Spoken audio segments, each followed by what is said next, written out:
Está ao vivo.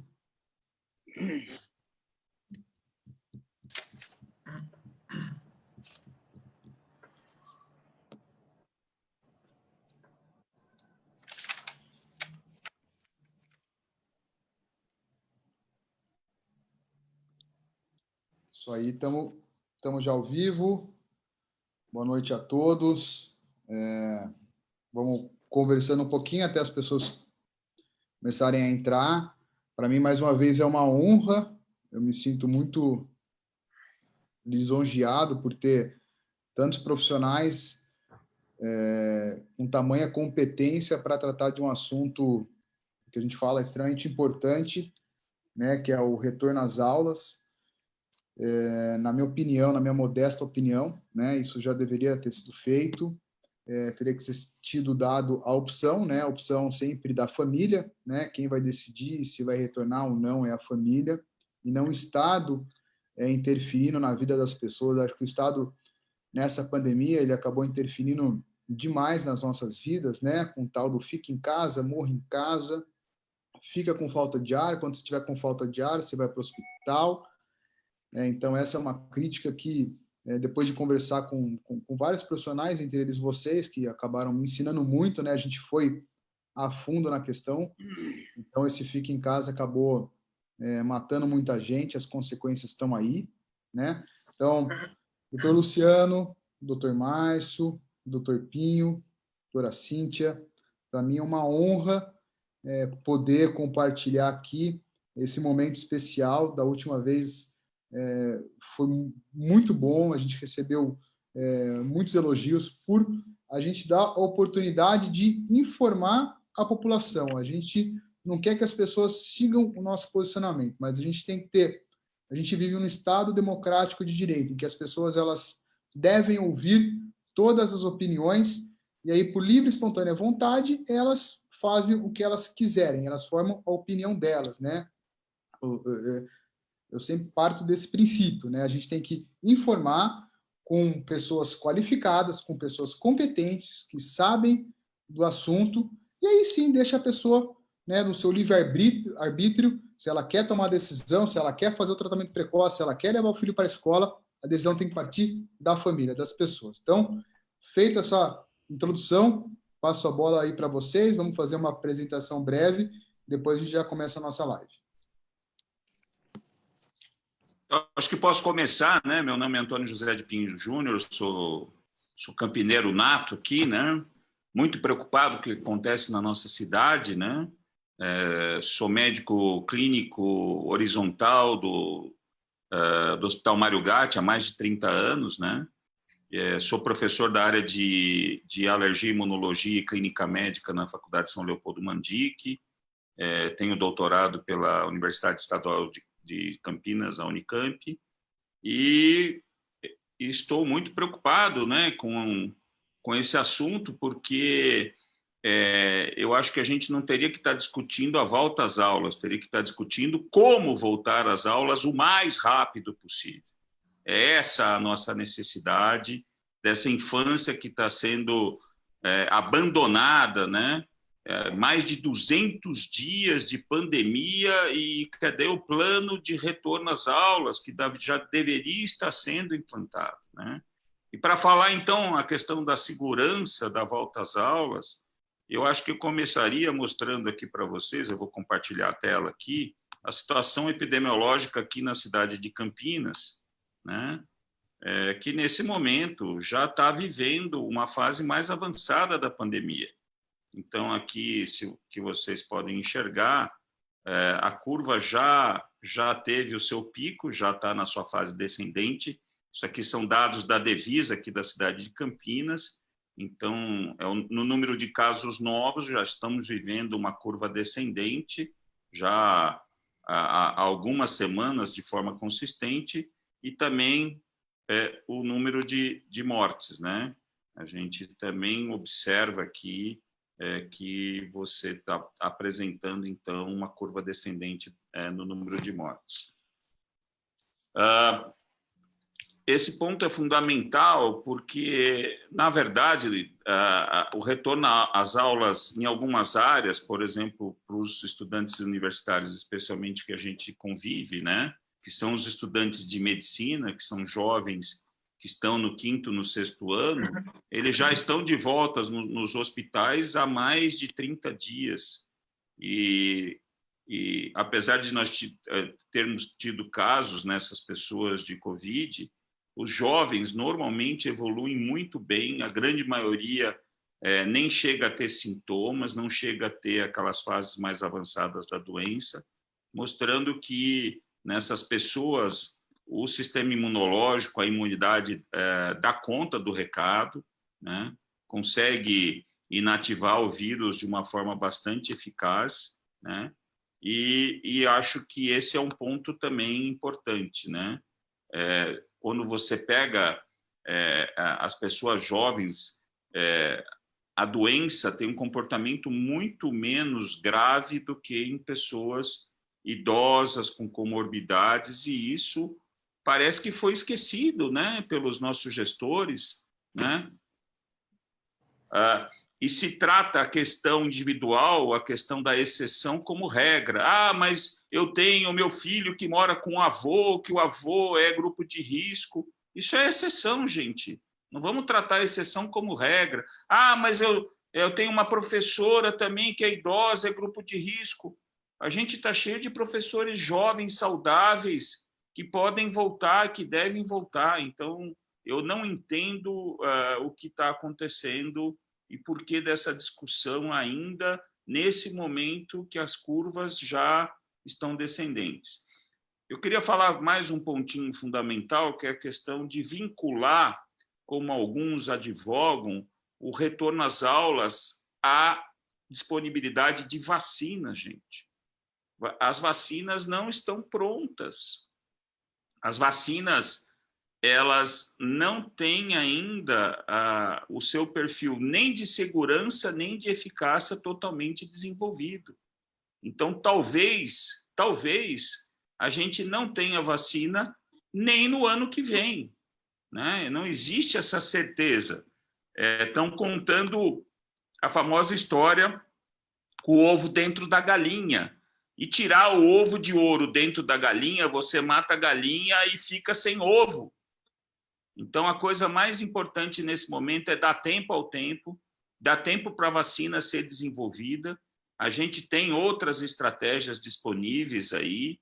As escolas tiveram mais do que tempo para se preparar. E as crianças, elas têm uma doença menos grave, elas não são disseminadoras, não são as pessoas que têm mais viremia para disseminar, né?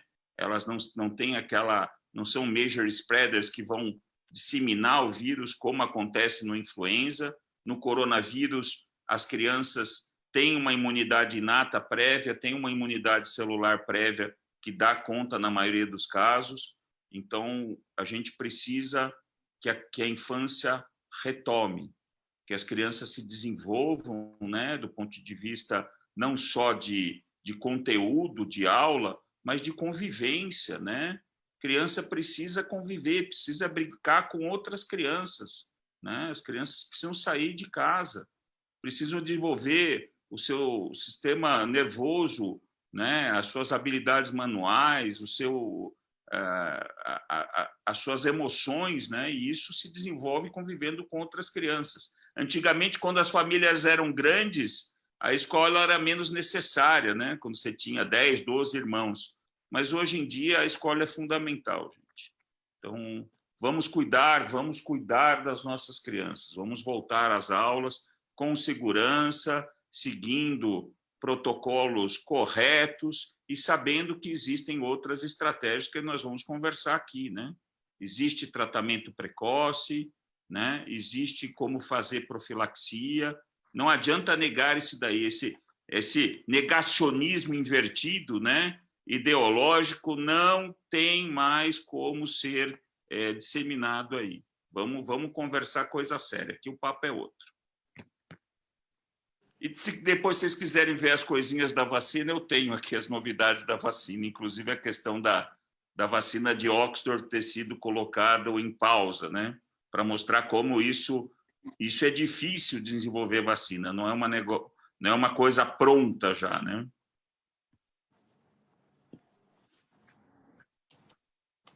Com certeza o pessoal vai querer, viu, doutor? Não tenha dúvida. Está aberta aí a palavra, doutor Márcio, doutor Luciano. Bom, boa noite a todos. Meu nome é Luciano Azevedo. Eu sou médico, eu sou anestesiologista e estou desde o começo de março, desde o fim de fevereiro, começo de março, nessa batalha, nessa jornada, estudando a doença e discutindo, tratando os pacientes.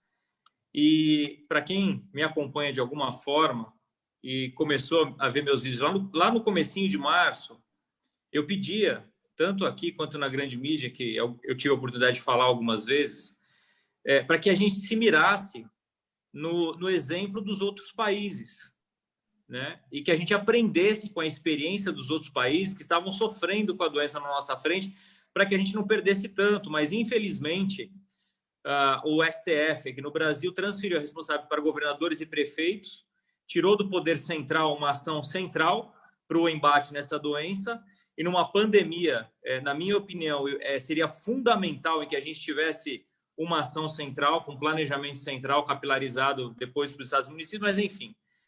Acontece que os gestores responsáveis por isso, os governadores e os prefeitos, que são os responsáveis pela administração da crise, não aprenderam com o exemplo das vidas perdidas lá fora.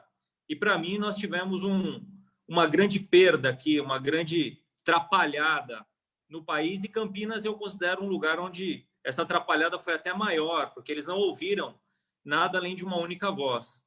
Então, para os que falam em ciência o tempo inteiro, eu convido, como convidei em março, para que a gente aprendesse sobre a doença, nesse momento eu convido para aprender sobre a abertura de escolas, olhando os dados. Nós já temos dados no mundo em relação a tanto a doença quanto a volta às aulas. E o que a gente já sabe? Nós já sabemos, isso é dado, nós já sabemos que crianças representam algo em torno de 25% da população, mas elas são só 2% dos casos de Covid, e que algo em torno de menos de 0,1% delas evoluíram para um caso de fatalidade, com um desfecho fatal. O que significa isso? O que significa esse número, menos de 0,1% delas, desses 2% que são Covid, né? Apesar de serem 25% da população, tem um desfecho fatal. Significa, comparando com a influenza ela tem 2 vezes mais mortalidade nas crianças do que a Covid. E pegando a gripe comum apresenta uma mortalidade 4,5 vezes maior do que na Covid.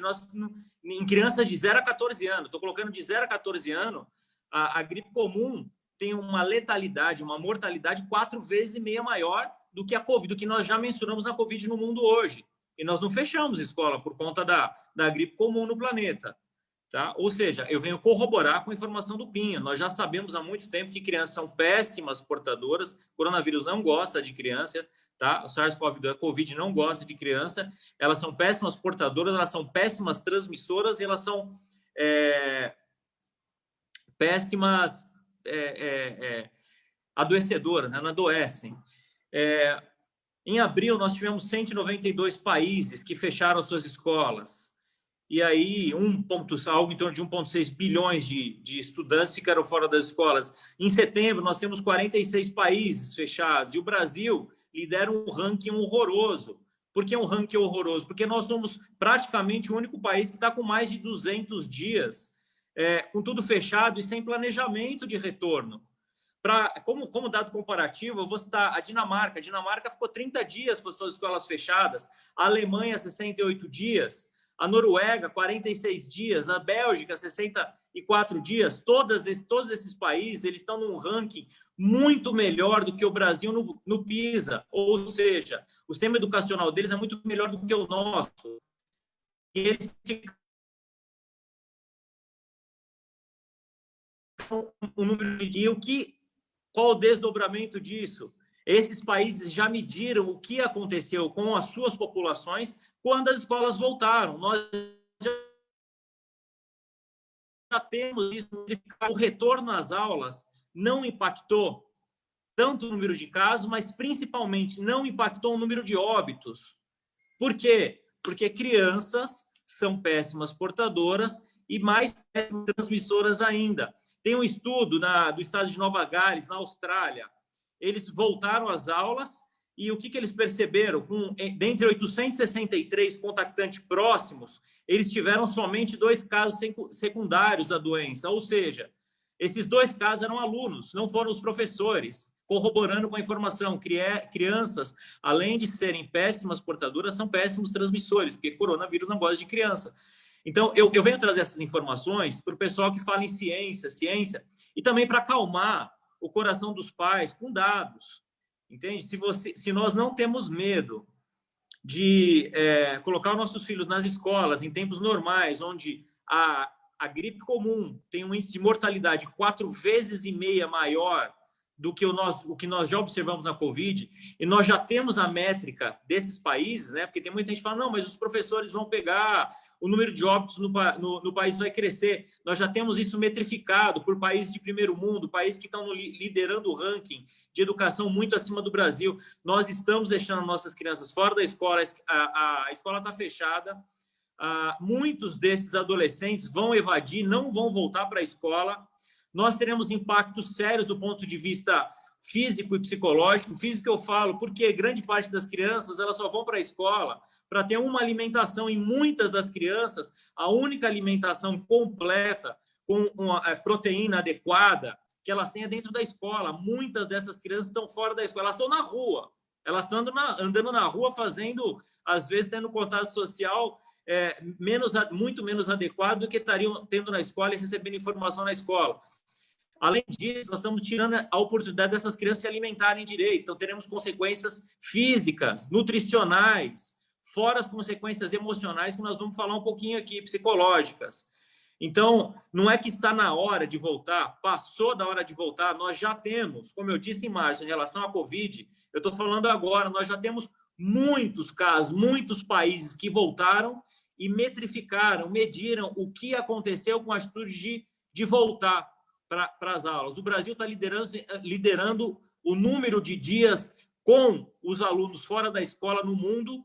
É um ranking horroroso que nós lideramos, e espero que a gestão, que até agora agiu de maneira, na minha opinião, extremamente ineficiente e não conseguiu gerir a crise, que pelo menos agora consiga fazer gestão com informação de qualidade, parar com a desinformação que a grande mídia e grande parte das pessoas estão disseminando, que a gestão agora traga acalento ao coração dos pais, e a gente possa caminhar para algo baseado na ciência que vocês tanto clamam, né? A ciência já está sendo feita. Então, eu convido a todos a pensarem nesses dados e a gente começar a debater de uma maneira um pouco mais madura ao retorno às aulas. Obrigado, doutor. Eu acho que contra números, né, é difícil a gente argumentar, né? Eu lembro que teve o caso do rotavírus na escola, né, que era algo que assustava a gente. Eu lembro que até eu fiquei assim, dá muita reação à vacina, né? Vamos dar. Era algo bem grave quando foi. Não me lembro em que época, né, que foi feito isso. E eu falo que as escolas elas já são preparadas, né, para eventualidades, para surtos. Então, assim, o que houve foi que as pessoas ficaram com medo do debate, né? Elas ficaram retraídas. Aquelas que tinham posição favorável, ao contrário, elas se sentiram acuadas, né, para realizar o debate, e não foi possível. E o que a gente está fazendo, o que vocês, principalmente, né, estão fazendo é debatendo com ciência, com dados técnicos. Isso é fundamental, né, para que não paire dúvidas, né? Contra números não há argumentos. Olá, doutor Márcio. O som. Pronto. Boa noite, pessoal. Tudo bem? Como é que vai? Prazer de estar com vocês novamente. Luciano, doutor Marcelo, Pinho, Cíntia. o público que nos assiste, uma boa noite. Meu nome é Márcio, né? Eu tenho 53 anos, há 27 sou médico, sou há 15 anos advogado também, atuo aí na batalha, aí na linha de frente, atendendo diariamente, numa manhã, 30 pacientes de Covid, né? Tem alguns casos de criança, né? Com Covid, um pouco gestantes, mas é o público adulto. Bom, o Luciano já explanou bem, né? Infelizmente, a mídia marrom, junto com muitos governantes e prefeitos, colocou em pânico a população, né? Infelizmente, a população está apavorada, está com medo, e isso, quando você está com pânico, com medo, você não tem a sua racionalidade em cima das coisas. Luciano já também falou a respeito dos dados, do que a criança era muito pouco suscetível, né? Para vocês terem uma ideia, 37 vezes menor do que o adulto, né? Mas eu vou deixar para a nossa cereja do bolo, que é a doutora Cíntia, pediatra, abordar isso. E, na verdade, eu vou só fazer alguns comentários, né? Agora, dia 8 de setembro, a OCDE publicou um artigo dizendo sobre os impactos econômicos com o fechamento das escolas. Estima-se que em torno de 6% da economia global se retraia, aí no Brasil em torno de 9 e pouco por cento se retraia. Mas o que tem a ver o fechamento com as escolas e a economia? Tem tudo a ver, como se tem a ver com a saúde, né? Você, com o fechamento das escolas, principalmente no jovem e nas crianças, você tira deles, você priva a habilidade técnicas e o convívio social. Estourou em muito os casos de problemas psicológicos e psiquiátricos nas crianças nesse tempo todo fechado.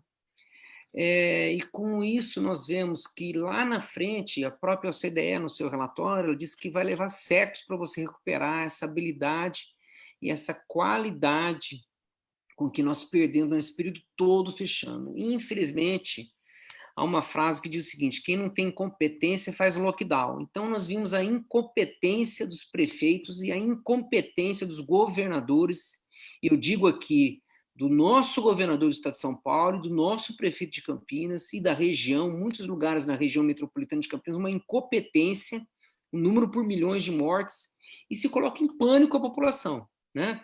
E para quem não é da área da saúde, ouve o que o lixo da mídia prega, né? E com isso não há um embasamento técnico para isso. Então, o que nós podemos ver é que realmente, como já foi dito pelo Luciano, a suscetibilidade para a criança é infinita, 37 vezes menor do que o adulto, e isso está refletindo muito sério na capacidade psicológica, na interatividade, na integração da criança. Nós estamos privando o que nós temos de melhor, que é o futuro de um país, né? Estamos emburrecendo as crianças. Tá? Eu vou usar esse termo porque nós estamos privando não só a parte de interação, a parte psicológica, a parte de convívio social, né? E aí você fica pensando, por que um político incompetente faz isso? Ele faz isso porque lá na frente, se eu tenho lá na frente daqui 10 anos, né, se eu tenho um adulto que nessa época foi privado, ele é fácil de manipular, ele é fácil de você atingir o seu objetivo. Mas, em termos de saúde, não há base. Me mostre um trabalho científico no mundo sério, exceto esses malucos que saíram aí, que tiveram que se retratar, né? Me mostra um trabalho científico sério no mundo que diz que você fechar esse período todo, você está protegendo as crianças. Não existe, não existe. O que você tem que fazer nos lugares aqui no Brasil em que abriu-se as escolas, né? Já temos alguns lugares que a inteligência política do seu governante municipal, estadual, voltou à escola. O que tem que fazer é a prevenção que todos nós fazemos, né? Eu vou deixar talvez para o Pinho, para o Luciano, para a gente falar um pouco da máscara, né? Mas isso é também uma loucura. Não existe necessidade de você usar máscara em público, no ar ambiente. né? Senão você tem que dar N95 para todo mundo. Mas eu vou deixar o gabarito do pessoal né, a comentar sobre isso, mas assim, o que tem que se fazer na escola é você prevenir, você, né, fazer higiene pessoal, você fazer... A criança tem muito convívio próximo da outra. Eu estava comentando hoje com os próprios colegas aí, está se rodando aí na internet um parque público no Rio de Janeiro, onde as crianças todas estão brincando. Quer dizer, na praia pode, andar de ônibus lotado pode, andar de metrô lotado pode, e a criança não pode.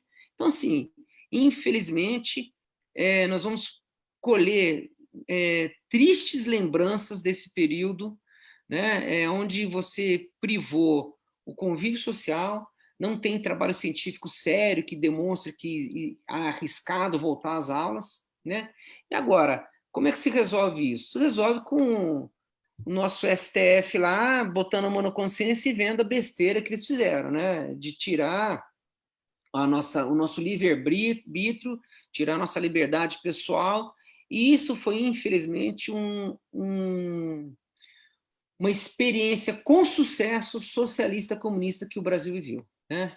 Basicamente era isso. Vou deixar aberto os colegas para voltar numa outra oportunidade. Obrigado. Obrigado, Márcio. Você falou mais uma vez com muita propriedade, né? Eu estava agora aqui no meu prédio, mas num prédio com muitas torres, né? Você desce lá na área comum, só de férias, janeiro, né? Sabe, janeiro, alta temporada. Porque você vai fazer o quê?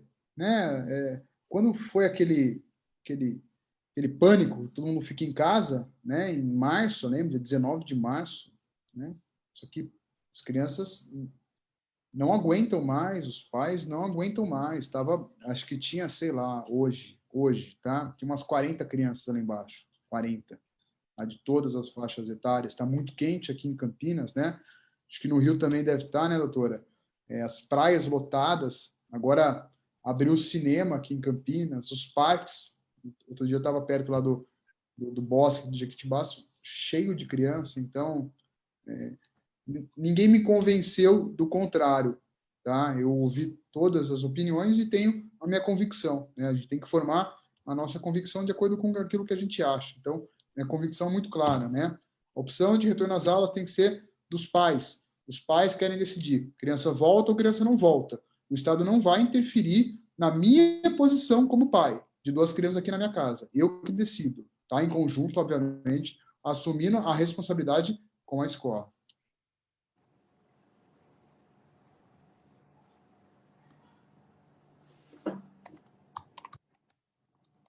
A palavra está com vocês. Aqui eu sou um mero telespectador também.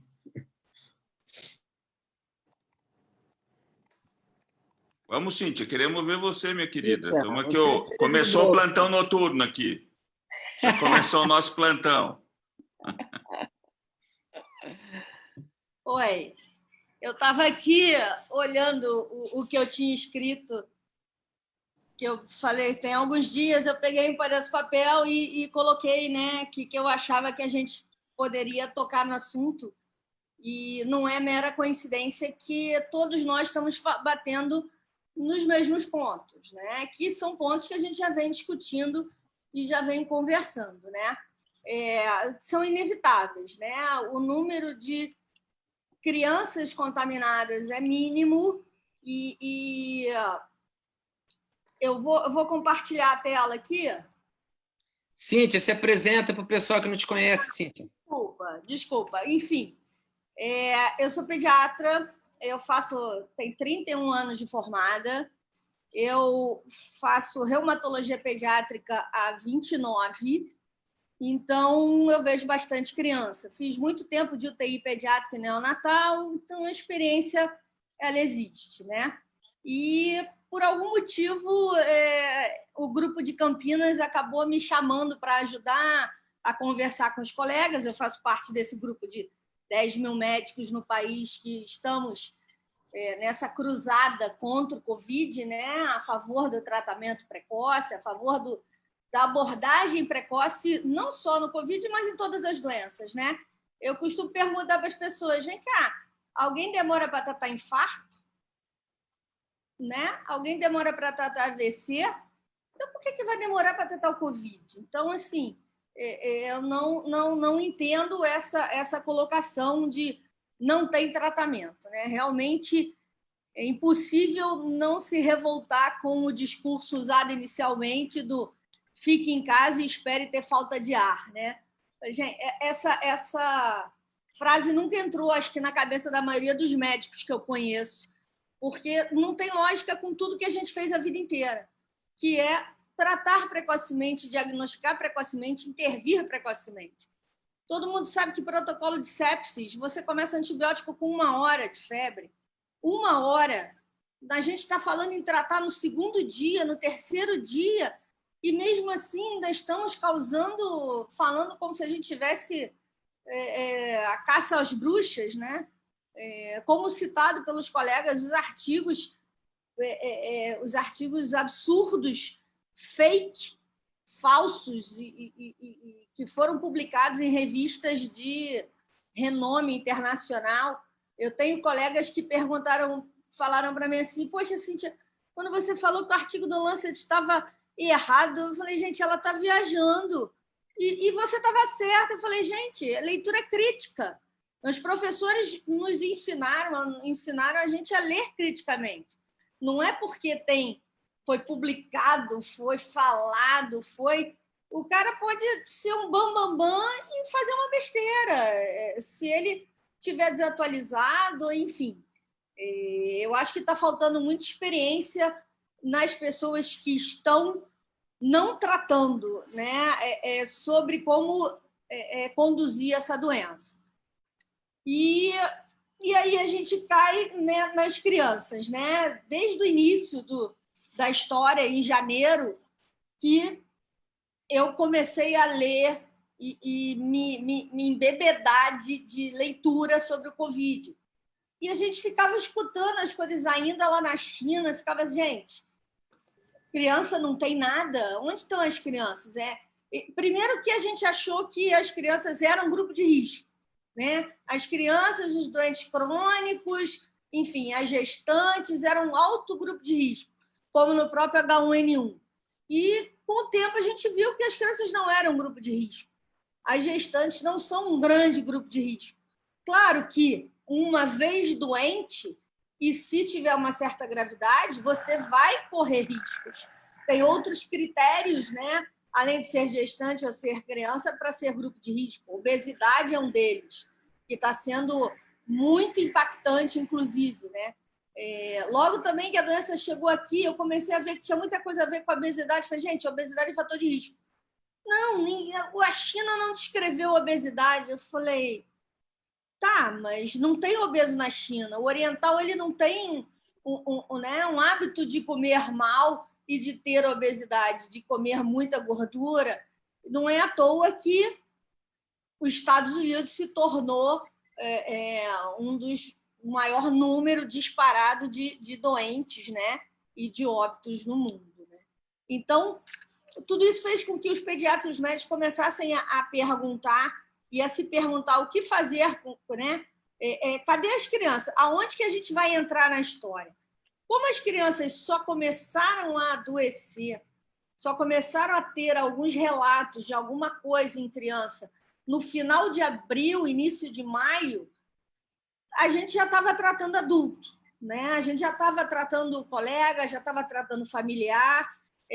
A gente não pode esquecer que a gente é formado médico, então o próprio Conselho Federal de Medicina, o Conselho Regional de Medicina, interpreta que o médico ele é capaz de atender primariamente qualquer tipo de paciente, pelo menos ele dá o primeiro atendimento, ele desobstruir uma via aérea, ele tirar uma febre, e depois, claro, o especialista que vai entrar. Então, antes de mais nada, nós somos médicos. Então, a gente tem raciocínio fisiológico, raciocínio clínico e daí também o raciocínio terapêutico. E aí vem aquela outra discussão, né? Eu estou falando um pouco de tratamento, mas que a gente não usa corticoide na doença, mas é uma doença inflamatória, uma doença que faz tempestade de citocina. Como não usar corticoide? Quem já viu um paciente inflamado, e na reumatologia é o que eu faço, É impossível não usar corticoide num paciente inflamado. Então, as notícias eram díspares e, né, os avisos não eram muito lógicos, o que vinha do outro lado do mundo, o que vinha do Oriente, o que vinha da Organização Mundial de Saúde. Então, eu acho que a gente engoliu muita história errada. E aí, realmente, a gente começou errado o tratamento.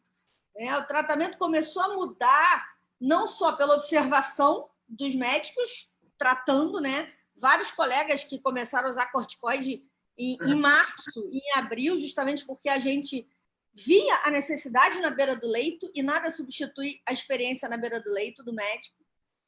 Pode ler 50 mil artigos, mas se o cara nunca entrou e examinou um paciente, ele não tem experiência para manusear aquele paciente. Quem vai ter é o cara que está ali do lado.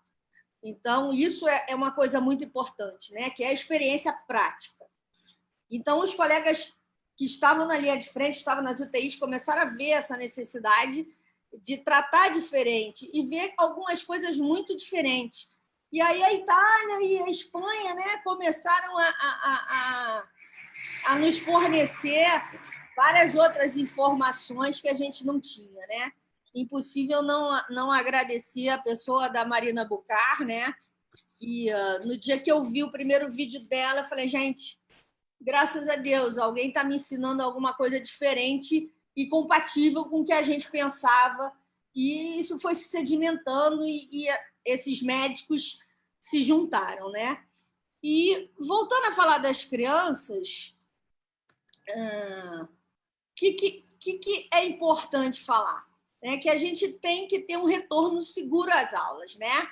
Como os colegas já citaram, essa discussão, esse retorno às aulas tem que ser realizado.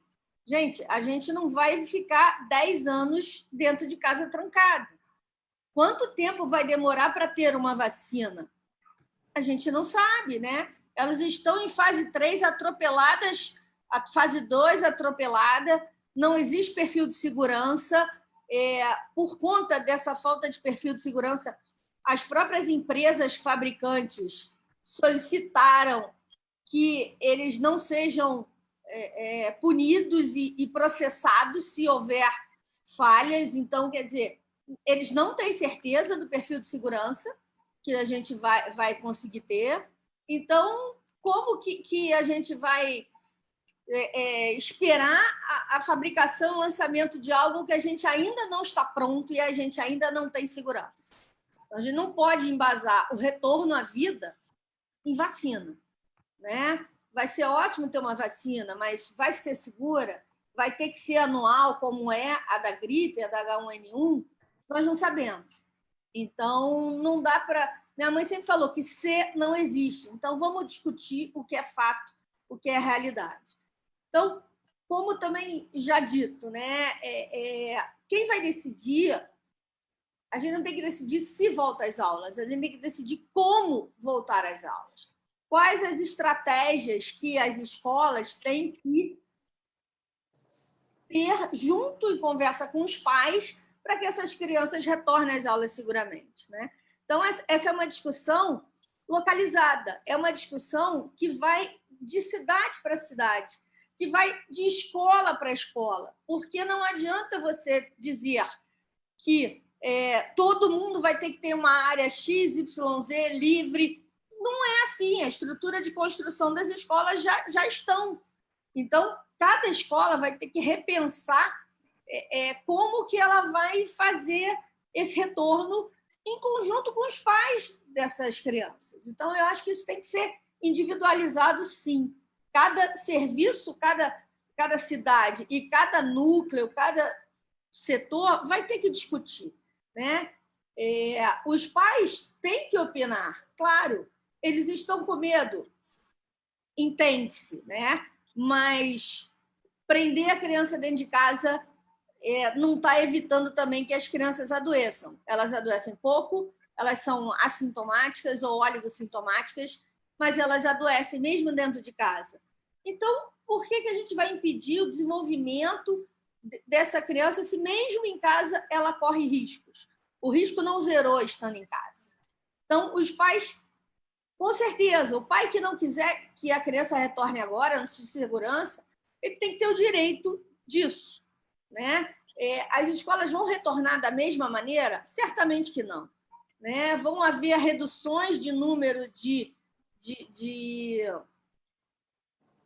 pessoas, alunos por sala de aula. Essas salas de aula, o ambiente vai mudar, a escola vai ser repensada, a gente vai passar a ter uma aula mais ao ar livre, vão ter atividades, né, que ensinem, principalmente a criança pequena, que a gente tem outras maneiras de ensinar, a não ser o quadro branco ou o quadro negro.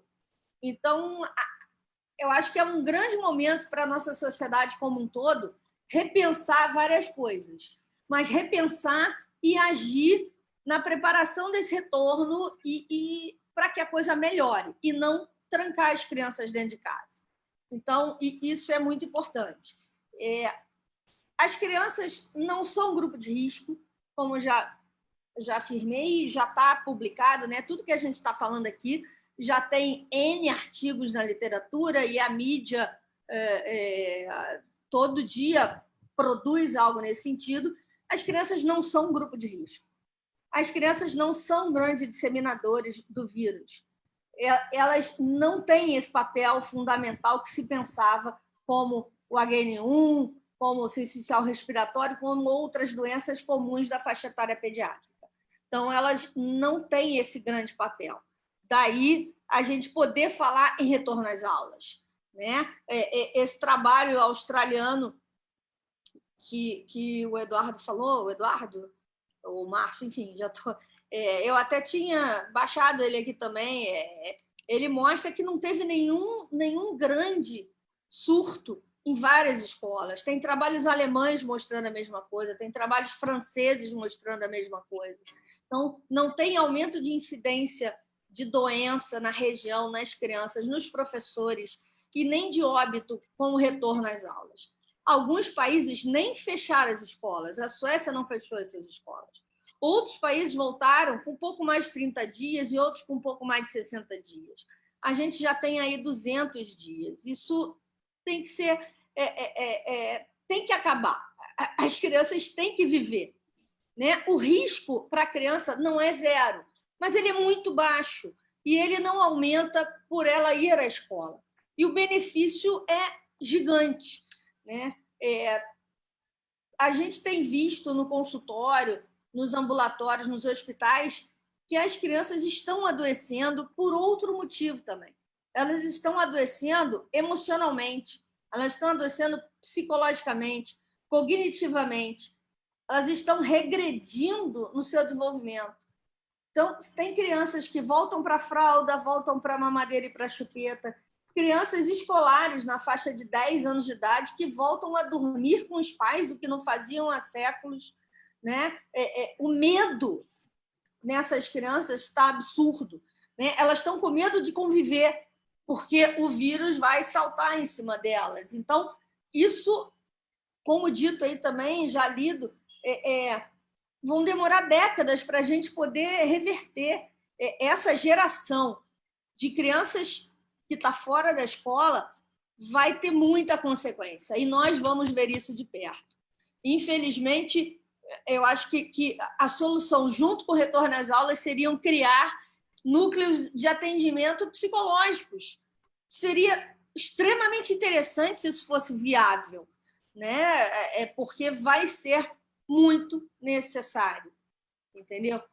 O adoecimento e as internações dos óbitos por H1N1 e pela gripe comum são muito maiores, entendeu? Não tem comparação. Então, por que não voltar à escola? A desigualdade social, ela só aumenta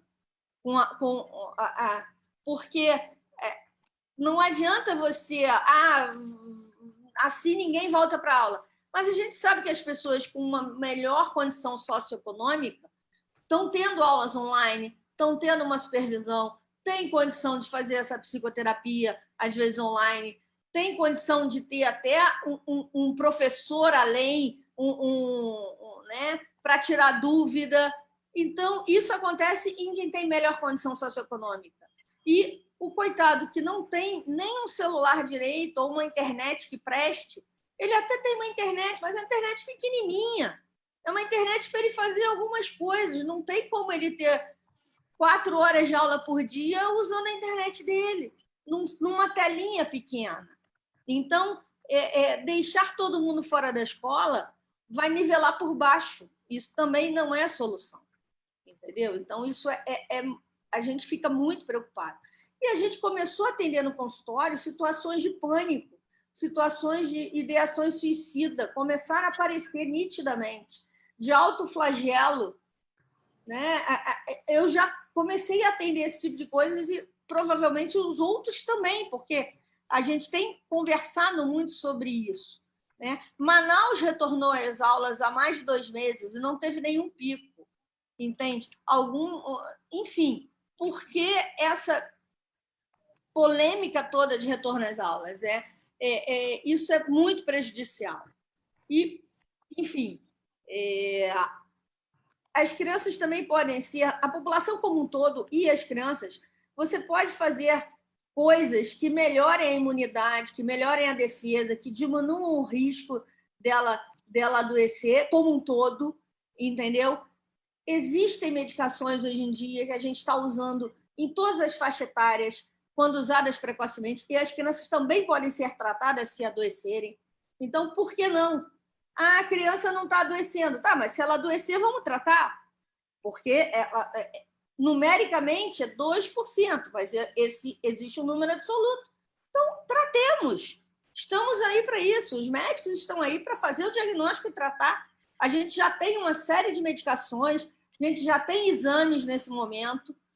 Essa semana, 2 dias atrás, eu vi uma reportagem na televisão que começaram uma pesquisa numa comunidade aqui do Rio de Janeiro sobre inquérito sorológico e ver quantas pessoas já foram infectadas. E a pessoa que estava coordenando o estudo estava assustada de perceber que 50% da população daquela comunidade já havia sido contaminada, já tinha defesa.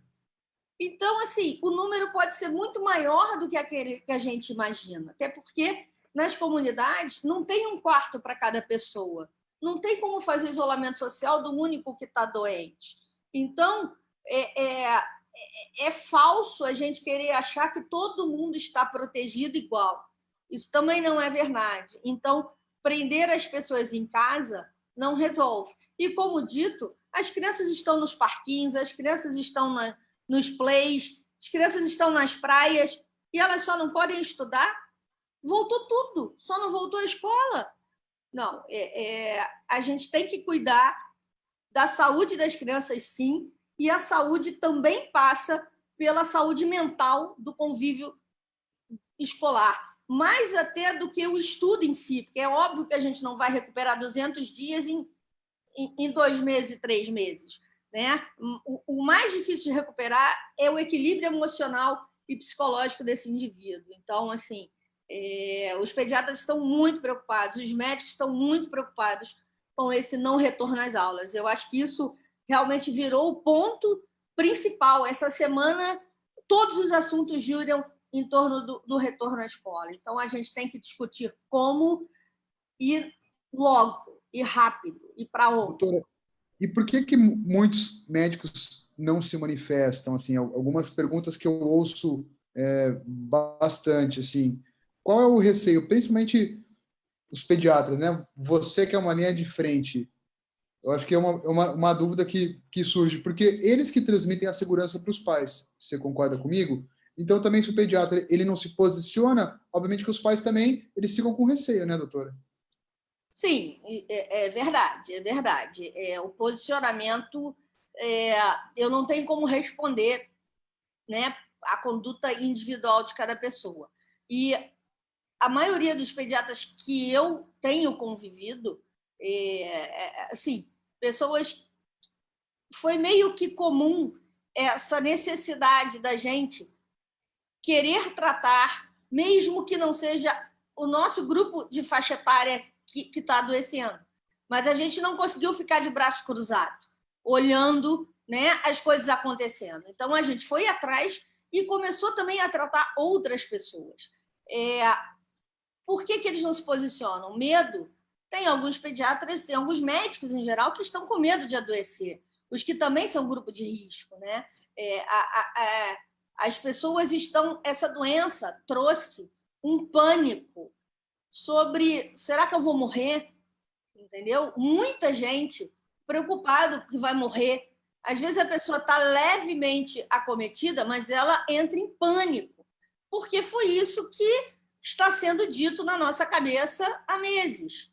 Entendeu? Que a doença não tem tratamento, se você adoecer, você vai para o CTI, você vai ser entubado e você não vai nem ter a chance de dizer tchau para os seus familiares.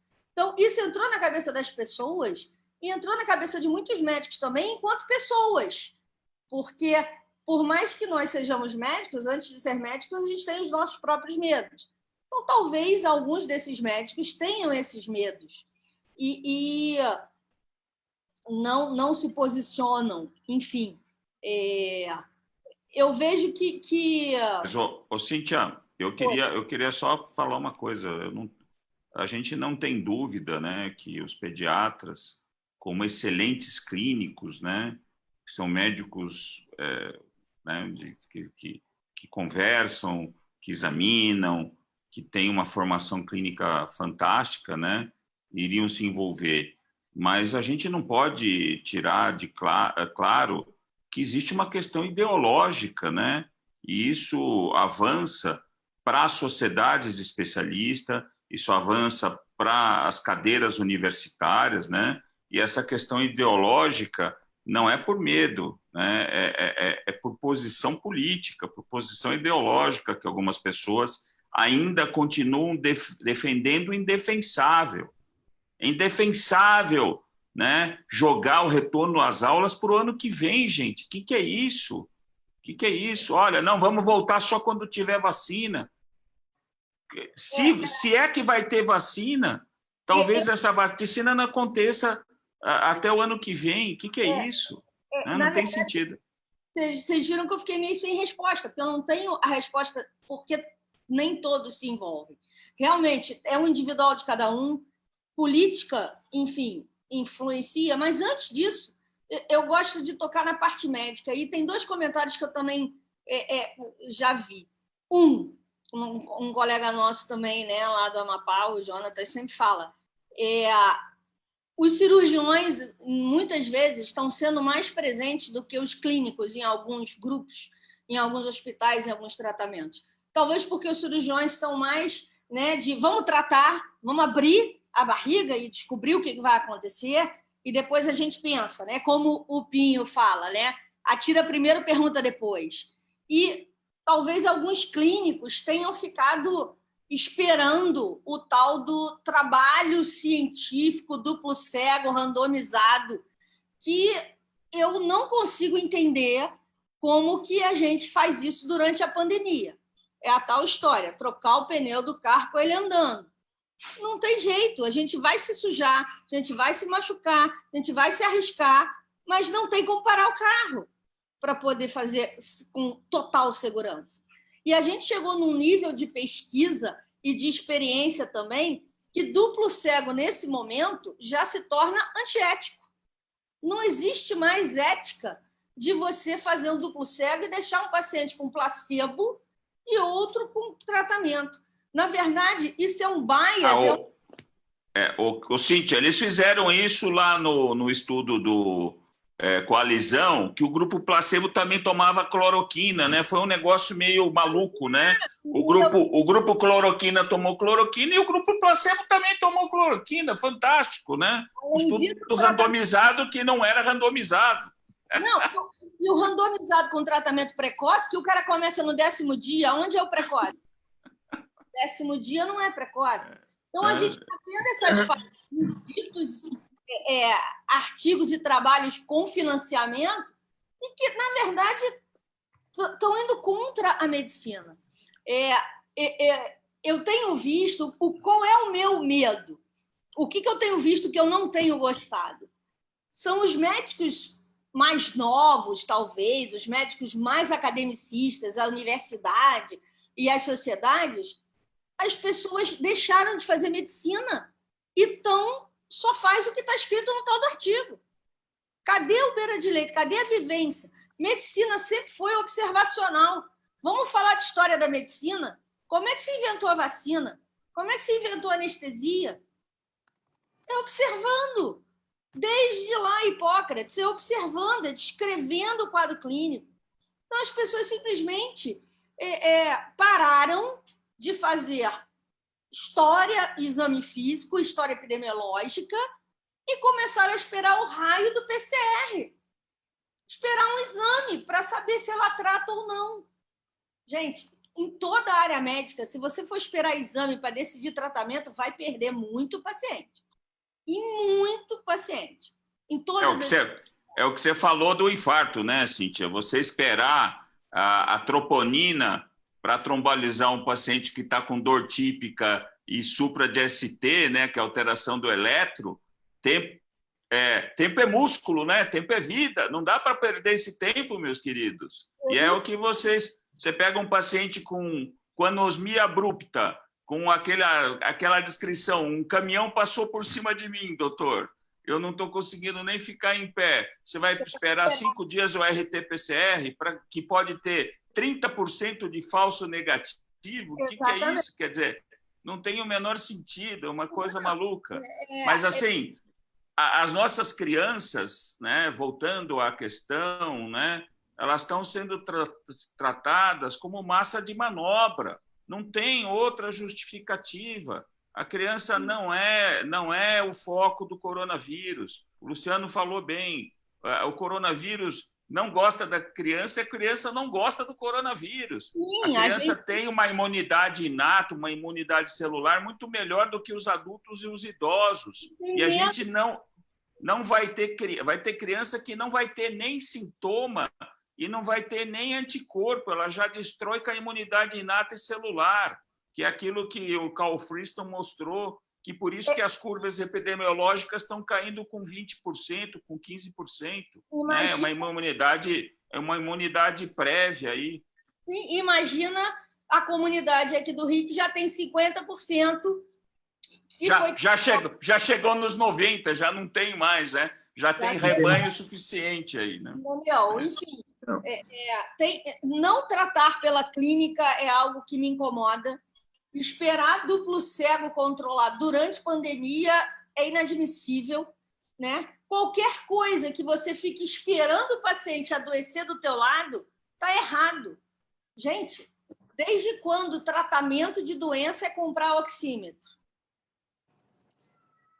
No momento que você tiver queda de saturação, você já sabe que você já perdeu a guerra, quase. Cíntia, essa foi a ideia da SBI, né? Vamos dar, inclusive, Campinas adotou essa desgraça, né? Vamos dar oxímetro para a galera. Campinas, essa vergonha dessa prefeitura que a gente tem aí em Campinas. Vamos dar oxímetro para a galera. E se você desaturar em casa, você morre em casa. Não dá menos trabalho para mim, sabe? Se esperar desaturar, você já perdeu todas as chances de tratamento que o doente está gritando para você. E o ponto importante, já lembrando do corticóide, né, Cíntia? Se você usar o corticóide no paciente na fase 2, você, só do paciente que já precisa de suplementação de O2, você diminui 1 em cada 5 mortes, né? Então, o corticóide ele é usado a partir da primeira semana.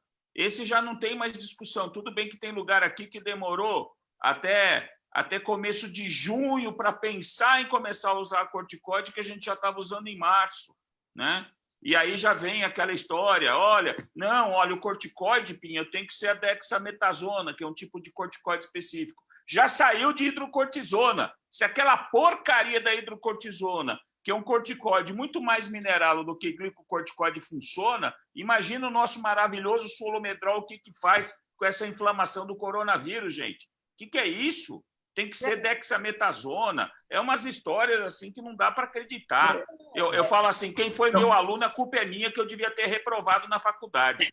Não devia ter passado em imunologia. Tá louco. O ponto é o seguinte, nós demoramos de março até setembro, para que boa parte da comunidade médica conseguisse entender o que nós já estávamos fazendo em abril.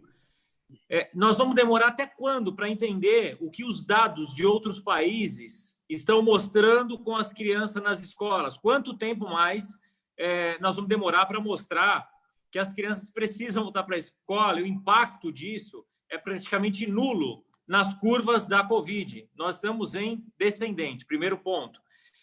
Outra coisa que assusta, que me assustou, ainda continua me assustando, é o quão estático a nossa comunidade médica está esperando respostas, ordens de políticos, que não tem nada a ver com isso. O interesse da maior parte da classe política é muito diferente do que os técnicos querem. Políticos não são técnicos. Grande parte da comunidade médica está esperando uma solução vindo da comunidade política ou da sociedade. Se eles não perceberem que quem resolve as coisas são os médicos que estão na ponta, quem está gerando dados. Então, assim, vamos pensar nas crianças, porque elas são mais vulneráveis e elas estão em estado de vulnerabilidade muito maior, como eu disse, tanto na vulnerabilidade de alimentação, como na vulnerabilidade de agressões. Está aumentando o número de agressões, de maus tratos, de exposição ao uso de drogas. Essas crianças que estariam na escola aprendendo, recebendo informação de qualidade e sociabilizando de uma maneira mais saudável, hoje estão nas ruas, porque elas estão nas ruas, estão mais suscetíveis, está aumentando já o número de gestante em adolescentes, está aumentando de novo, entende? Outra coisa, crianças do sistema público, crianças de uma condição social menos privilegiada, não têm acesso às ferramentas de teleensino que crianças do sistema privado e de condição social mais privilegiada têm. Ou seja, nós estamos criando uma desigualdade ainda maior ao longo desse ano. E isso talvez seja irrecuperável. Entende? Então, são muitas vulnerabilidades e muitas diferenças que estão sendo mostradas e grande parte da população não quer voltar às aulas por causa de medo, que estão se baseando em decisões de políticos. E as mulheres mães, essas mulheres estão sendo penalizadas na sua vida profissional, porque elas não têm mais com quem deixar seus filhos, estão com uma dificuldade imensa dentro de casa, gerando um grande problema. Entende? As famílias já não têm mais 10, 12, 15 pessoas dentro de casa. Hoje, as pessoas têm menos filhos. Então, assim, passou da hora. A discussão não deveria ser quando voltar, mas como está sendo a volta. Já deveria estar sendo isso, entende? Nós estamos em setembro. Em setembro, grande parte da comunidade médica e dos gestores entenderam que o tratamento precoce ele é adequado. Saiu até agora o secretário de saúde do Ceará, eles que foram tão resistentes ao tratamento precoce, agora admitiu. O mundo errou. Primeiro que não foi o mundo não errou nada, entende? O mundo não errou nada. Uma boa parte dos médicos, gestores que tentaram tratar doenças foram perseguidos. E estão tratando. Hoje nós entendemos que o tratamento precoce é a melhor solução, já estamos vendo isso. Agora, até quando nós vamos esperar para nos mirarmos nos dados dos países que voltaram às suas aulas? Todos os países que fizeram planejamento, entenderam a doença, a primeira coisa que eles fizeram foi voltar às aulas inicialmente. Lá em abril, maio, a Alemanha, no plano de retorno, a primeira coisa que eles voltaram, para quem for ler o plano de retorno da Alemanha em abril, maio, que foi escrito lá em abril, maio, a primeira coisa que eles voltariam era as aulas das crianças. Isso já estava planejado, porque em abril e maio os caras já tinham entendido mais ou menos como é que funcionava a doença, e eles entenderam que a primeira coisa a se voltar deveriam ser as escolas. Ô Luciano, e nós estamos aqui patinhando nessa discussão.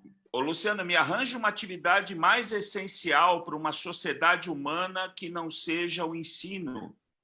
Qual que é a atividade essencial maior que essa, gente? Não vai muito longe, Pinho, não vai muito longe. Só aqui no país, nossa pátria amada Brasil, que se voltou primeiro shopping, praia, bar, né? Metrô pode estar lotado, ônibus pode estar lotado, mas a criança não pega. E assim, só para fechar, o Luciano falou com muita propriedade, né? Todos os lugares do mundo que voltou às aulas não teve aumento de infecção, não teve aumento de infectados. E mais,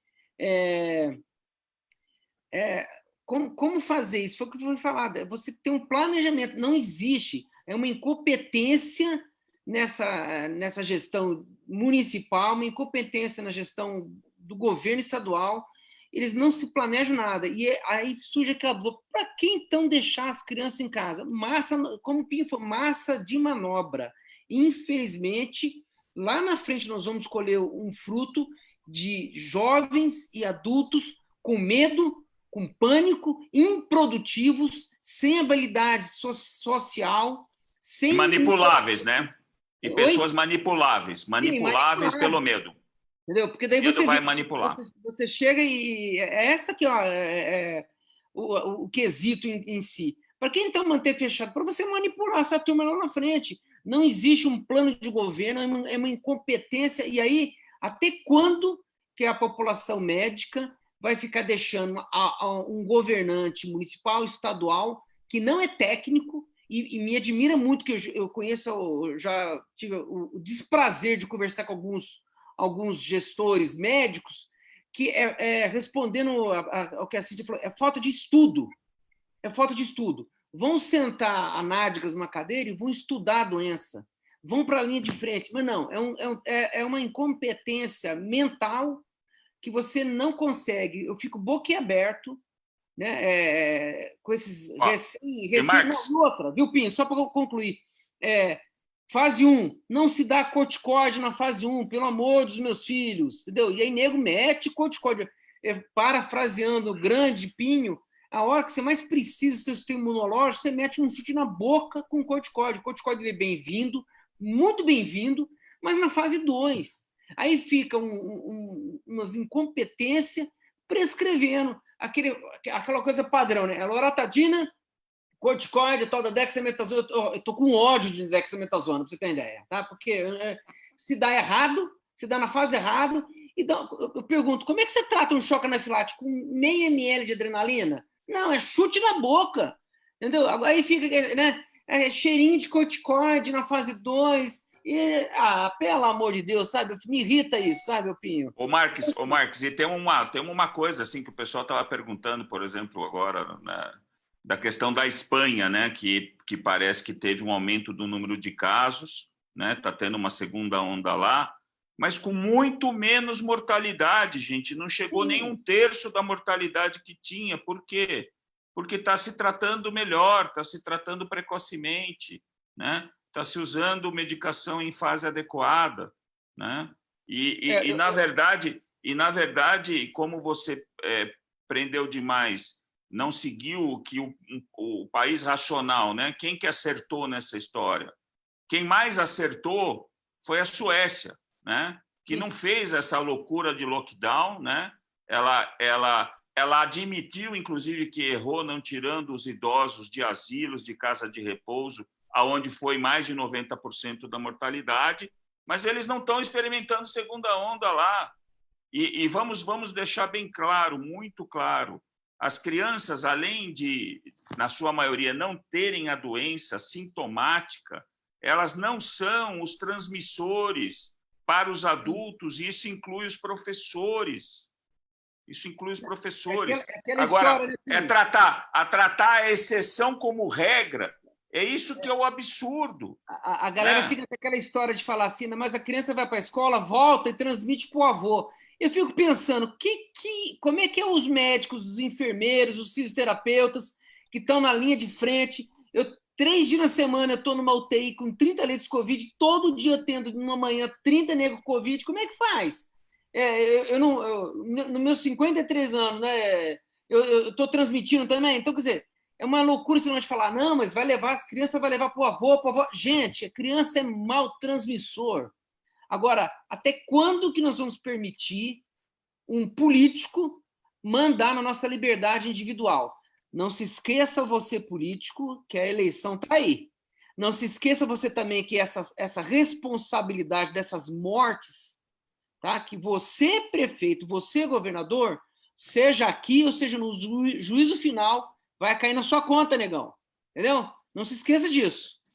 É por isso que eu agradeço ao Marcelo de estar chamando um time técnico, time que está estudando, time de gente que está na linha de frente, que está lendo isso, para poder abrir um debate de conversa para que eles possam legislar em torno disso. Infelizmente, nós temos poucas pessoas no meio político fazendo isso. Então, mais uma vez, o Marcelo, que é do Legislativo, que está aqui, abrindo esse espaço, é isso que os políticos deveriam fazer. Porque quem deveria estar tomando essa decisão é a população embasada em termos técnicos, com técnicos que estão estudando e tomando decisões. E não vindo de cima para baixo por interesse de alguns políticos, né? Infelizmente, no país, uma boa parte deles que tem outros interesses. Então, eu honro, nós temos muitos bons políticos no país que estão apoiando tanto quanto a gente.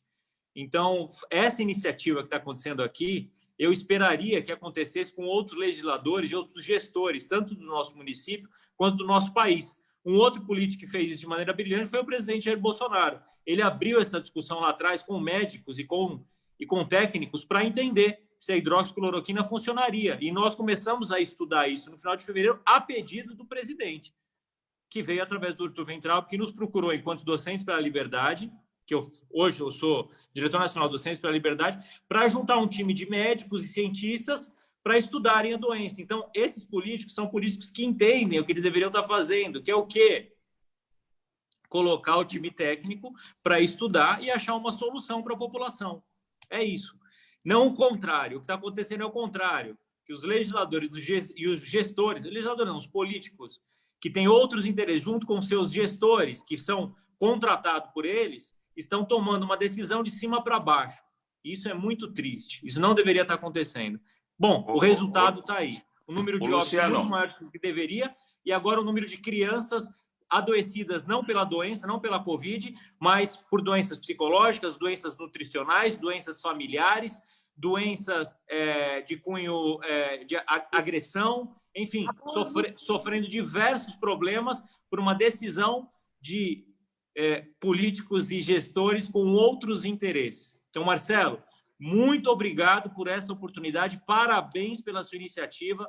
Nós precisamos de mais gente assim no nosso país que tem essa consciência. Eu queria fazer coro aqui, viu, Luciano? Fazer coro, agradecer ao Marcelo essa oportunidade aqui, né, da gente se posicionar, né? E a gente vê isso daí acontecendo, né? Infelizmente, pessoas alçadas a especialistas, né, em coronavírus, né, da mídia, que não tem nenhum trabalho publicado sobre vírus, não é sobre coronavírus, sobre vírus nenhum. Enquanto, por exemplo, o nosso virologista, né, como o Paulo Zanotto, quer dizer, não é ouvido, é colocado numa condição que não tem voz, não tem como você escutar ele na grande mídia, né? É uma coisa assim inaceitável, né? Pessoas com Scientific Index 0 querendo conversar sobre o Didier Raoult, que tem um Scientific Index, é um dos maiores especialistas em doenças infecciosas do mundo, que foi quem bolou esse esquema de tratamento baseado numa razoabilidade científica, gente.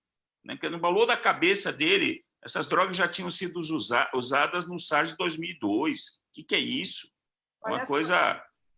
Por favor, Cíntia. O Luciano tocou num ponto importante que eu esqueci de comentar. Nas últimas semanas, eu fiquei impressionada com o número de adolescentes que eu internei com quadros de suspeita de doença sexualmente transmissível.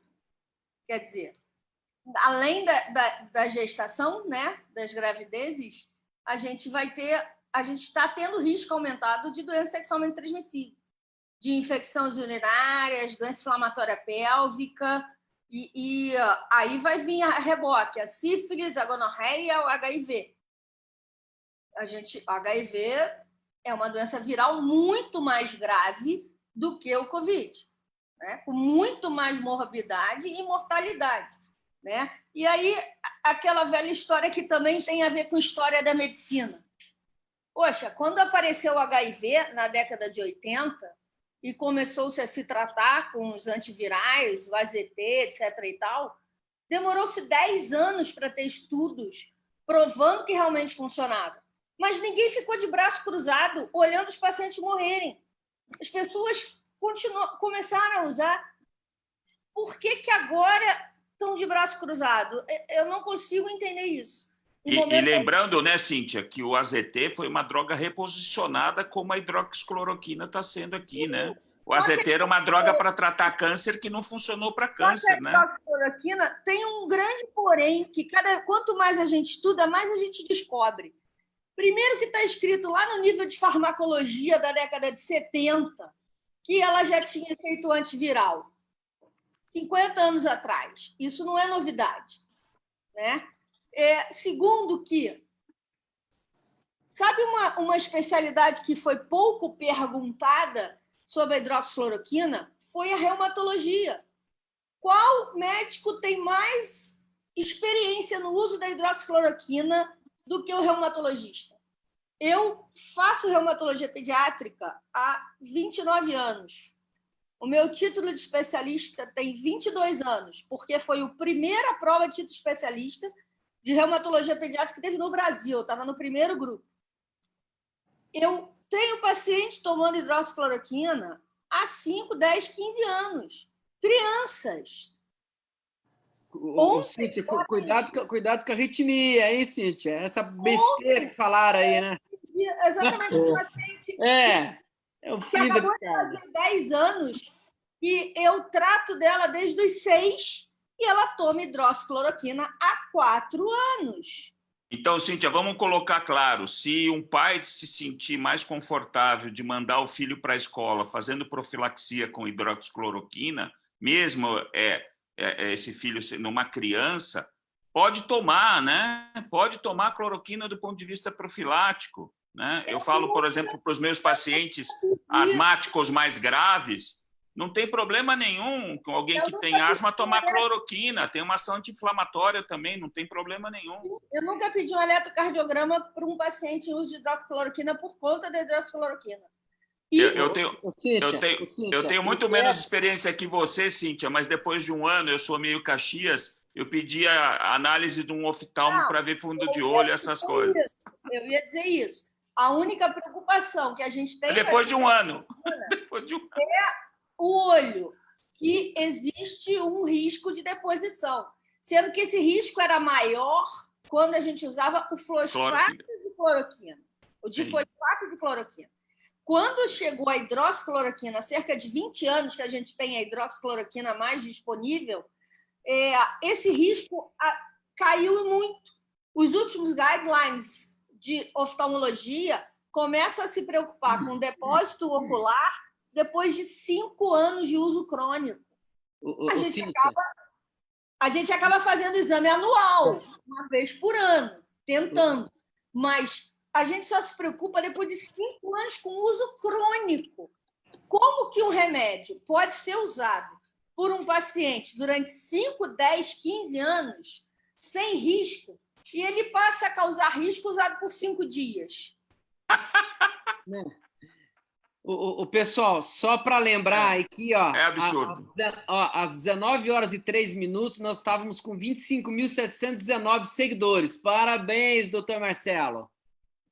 19 horas, nós estávamos com 25.719 seguidores. Eu reitero aí o que o Luciano falou, reitero o Pinha, assiste também. Marcelo, eu já te conheço já há algum tempinho, da sua insistência em que a gestão municipal entre no rumo. Tá? Nós temos visto debate seu na Câmara dos Vereadores, o Tenente Santini, e, infelizmente, Campinas está muito aquém de um posicionamento ideal do que a população espera de um político. A você eu agradeço essa oportunidade que você tem nos dado, agradeço a seriedade com que você trata as coisas e não tenho palavras para também agradecer a presença de ilustres colegas aí como Luciano, Pinha, Cíntia, no qual eu diariamente aprendo com a experiência deles. Eu queria só finalizar corroborando com o que o Luciano, o Pinho e a Cíntia falaram, é o seguinte: pais, não há insegurança em vocês mandarem seus filhos para a escola. Como que nós vamos resolver isso se o nosso gestor municipal, estadual, oligofrenicamente impede que você faça isso, né? Eu acho que a gente tem que fazer movimentos sociais para que nós pressionamos a incompetência do político que impede que você, pai, eduque o seu filho. Daqui a pouco o gestor municipal e estadual vai dizer quantas vezes por dia você tem que fazer tal coisa com o seu filho, vai ditar a maneira como que você vai ter que educar o seu filho. Eu vou parafraseando o nosso grande ministro Waltraib, né, dizia o seguinte, que quem educa o filho são os pais, a escola vai ensinar. Então, assim, só que está tendo uma inversão de valores, né? Então, eu queria, assim, finalizar dizendo o seguinte, não existe risco para que você leve o seu filho para a escola. Não existe, tá? Assim, gente, eu não tenho nem palavras. A honra é minha de receber vocês, de aprender aqui com vocês. Olha lá, tem uma criança chorando aí já. Eu e meu irmão, a gente mora porta a porta. E como meu irmão estava fora com as crianças, eu vim para cá, né? Porque a noitezinha é mais tumultuada. Aí ele chegou, ele pensou que ia chegar, mas... As crianças são a bênção e a continuidade da humanidade, né? A gente precisa cuidar melhor da nossa infância. Eu ouvi uma besteira de que, infelizmente, hoje teve um decreto que o prefeito falou que a educação infantil... Sim, eu vi isso. Que criança na educação infantil não precisa ir para a escola. Meu Deus, eu tenho uma filha de 1 ano e 2 meses e um de 4, que eles precisam de convivência, precisam, sabe? Minha filha bate 9h30, 10 horas, ela já bate na porta que ela quer descer. Então, que besteira, sabe? Quem fala isso é um absurdo, né? Mas, Infelizmente... Não entende nada de educação, né, Marcelo? Não entende nada. Melhor não é isso, Marcelo. Pior que o Ditadora e o Joninhas Tranca-Rua, né? Não entendeu ainda que quem está assessorando ele ali tecnicamente está precisando estudar um pouco melhor a doença, entendeu? Eles não tiveram um debate, gente. A gente não teve um debate na Câmara, um debate na Prefeitura para discutir esses assuntos. Eles tomam as decisões fechadas no quarto andar, sem discutir com a população, sem discutir com a classe médica. É um absurdo, sem ouvir a opinião contrária, sem dar oportunidade. E a gente tem uma imprensa corrompida, uma imprensa suja, que replica tudo, infelizmente, as decisões que são tomadas aqui, sem oportunidade de discussão. Então, não entra na minha cabeça. Eu, como legislador, por isso que eu insisto, eu preciso levar essa informação para as pessoas. Elas não precisam seguir o meu entendimento e não de vocês, mas elas precisam ouvir. Marcelo, as crianças na pré-escola, além do convívio social, elas aprendem a ler e escrever. Meu filho chegou alfabetizado, escrevendo com letra cursiva, aos 6 anos de idade, na escola, depois da pré-escola. Como a pré-escola de qualidade ensina a ler, escrever e ter o gosto pelo convívio e a sociabilidade. Como que isso não é importante? Isso é insano, chega a ser ridículo, não tem nem o que falar. Mas aí, viu, Pinho, é aquilo que a gente veio falando no começo, né? Massa de manobra, né? Primeiro se tentou usar a mídia e a população contra a hidroxicloroquina, usando máximo uma manobra. O médico hoje que fala contra a hidroxicloroquina, meu amigo, tem que voltar para o primeiro ano da faculdade. Entendeu? Nível de evidência 2A, eu não tenho, o Luciano Pinto também, eu não tenho um tubo na goela, como diz, eu não tenho um paciente entubado, tá? Com tratamento precoce. Não tenho, né? Esse grupo nosso aí que estão mais de 10 mil médicos no Brasil, a gente não tem um paciente que foi entubado. É feito... Só que é o seguinte, aquilo que a gente viu, né? É uma divisão entre os randomizados e o médico de beira de leito. Eu tenho, assim, muita vergonha de ver esses recém-formados. E por isso que existe, Marcos, o estudo de fase 4, né? Que é o estudo de vida real, que não é o estudo de fase 3, o estudo duplo cego, que ele só funciona no papel, ele só funciona naquele paciente que ele recebe dinheiro para fazer o estudo, né? Que ele recebe algum ganho. O estudo de fase real muda tudo de novo. E aí, como é que fica? Né? E outra, viu, sim, só desculpa, Eu não tomo essa vacina, mas nem a pau, Juvenal. Entendeu? Mas nem a pau. Esse dia eu estava numa discussão num grupo, aí começaram a falar da vacina, eu falei assim, como é que você explica, né, a união da fase 1 com a fase 2? Perde um pouco a segurança. Então aplique em você, meu amigo. Vai lá, aplique em você, para você ver como é que faz. É brincadeira. Eu queria... Ô, Marcos, só não vamos ser tão radical, né? Vamos esperar a segurança primeiro e vamos exigir que a vacina seja segura antes dela ser aplicada em massa e antes dessa insanidade que estão falando da vacina ser obrigatória, né? Não. Sem que essa segurança seja estabelecida. Lógico. Isso daí é inaceitável, né?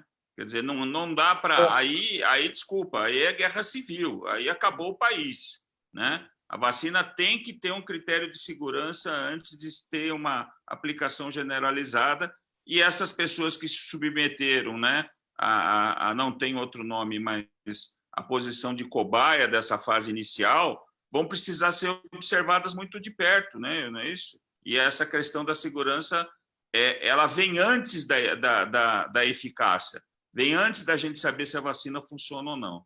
Que é uma entrevista, inclusive, que eu dei hoje sobre a questão da vacina também. Mas é engraçado que... Assim, agora, eu queria corroborar com você e queria só finalizar minha fala.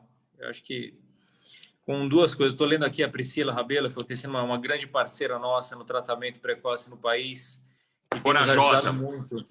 Corajosa, Priscila. Estabeleceu tratamento para as gestantes, né? Quantas gestantes... Aqui em Campinas, nós, infelizmente, perdemos várias gestantes aí por uma falta de um protocolo, e a Priscila tem encabeçado o tratamento de gestante. Eu venho corroborar com algumas coisas. Nós precisamos entender o momento epidemiológico que nós estamos em cada região e no país. E nós estamos numa curva descendente. O número de casos está realmente caindo, os hospitais estão praticamente vazios, algumas pessoas vão adoecer. E com o que eu corroboro? O tratamento precoce e a profilaxia vai nos permitir ter uma vida normal. Nós já sabemos tratar essa doença, sabemos manejar, nós sabemos tratar precoce cada fase dela, então se tornou uma doença manejável como as outras doenças, ainda mais num ambiente em que nós temos um número de casos em queda. Então, tudo na vida é risco-benefício. Precisa me entender. O momento epidemiológico, o momento de queda, hospitais vazios, sabemos fazer tratamento precoce, sabemos fazer profilaxia, já dá para voltar à vida normal. E a Jaqueline me perguntou aqui se é seguro voltar aos filhos e porque a preocupação é que grande parte das famílias não respeitam o isolamento. E o que eu respondo é a Suécia está se retratando não por ter não feito um lockdown pesado, mas por não ter desinstitucionalizado e não ter tirado os idosos dos asilos, porque quem morreu foi justamente 3/4 das pessoas que morreram na Suécia eram as pessoas que estavam trancadas. O pior país, o pior lugar, a pior cidade, que teve o pior desempenho até agora, foi Nova York, onde a maior parte das pessoas estavam completamente fechadas. Nós aprendemos nessa doença que quanto mais você fecha as pessoas, mais elas adoecem. Entende? Se o isolamento completo, lockdown pesado, como foi pregado, ainda vem, infelizmente, algumas pessoas ainda estão com medo de sair, fosse a solução, nós não teríamos a doença no país, em país nenhum. Nós teríamos resolvido, pelo menos nas regiões em que as pessoas conseguem ficar fechadas. Então, Jaqueline, o que eu falo, o que eu quero te dizer é que, infelizmente, o isolamento completo, como vinham pregando, não é a solução para essa doença. Essa imagem de que o isolamento é a solução é a imagem que alguns gestores, por interesses próprios, nesse momento, por interesse próprio, que nós já entendemos como é que funciona a doença, eles vêm colocando na cabeça das pessoas para manter alguma roda girando, né, de receber dinheiro de diversas entidades e não estão levando a real para a população. Em relação à segurança de colocar nossas crianças na escola, é exatamente o dado que eu citei no começo, quando eu comecei a falar. Nós precisamos nos mirar nos exemplos dos países que já voltaram. E nós já sabemos o que tem acontecido. A volta das crianças não impactou nem no número de óbitos e nem no número de transmissão, no número de casos realmente que evolui para um estado de maior gravidade. Então, a questão de segurança é muito mais... 4,5 vezes maior o número de óbito por o resfriado comum, a gripe comum. Então, nós não ficamos preocupados e com medo de voltar nossas crianças para a escola num período em que existe uma doença que mata 4,5 vezes mais do que a Covid nas crianças. Então, a minha resposta em relação à segurança é justamente essa, entende?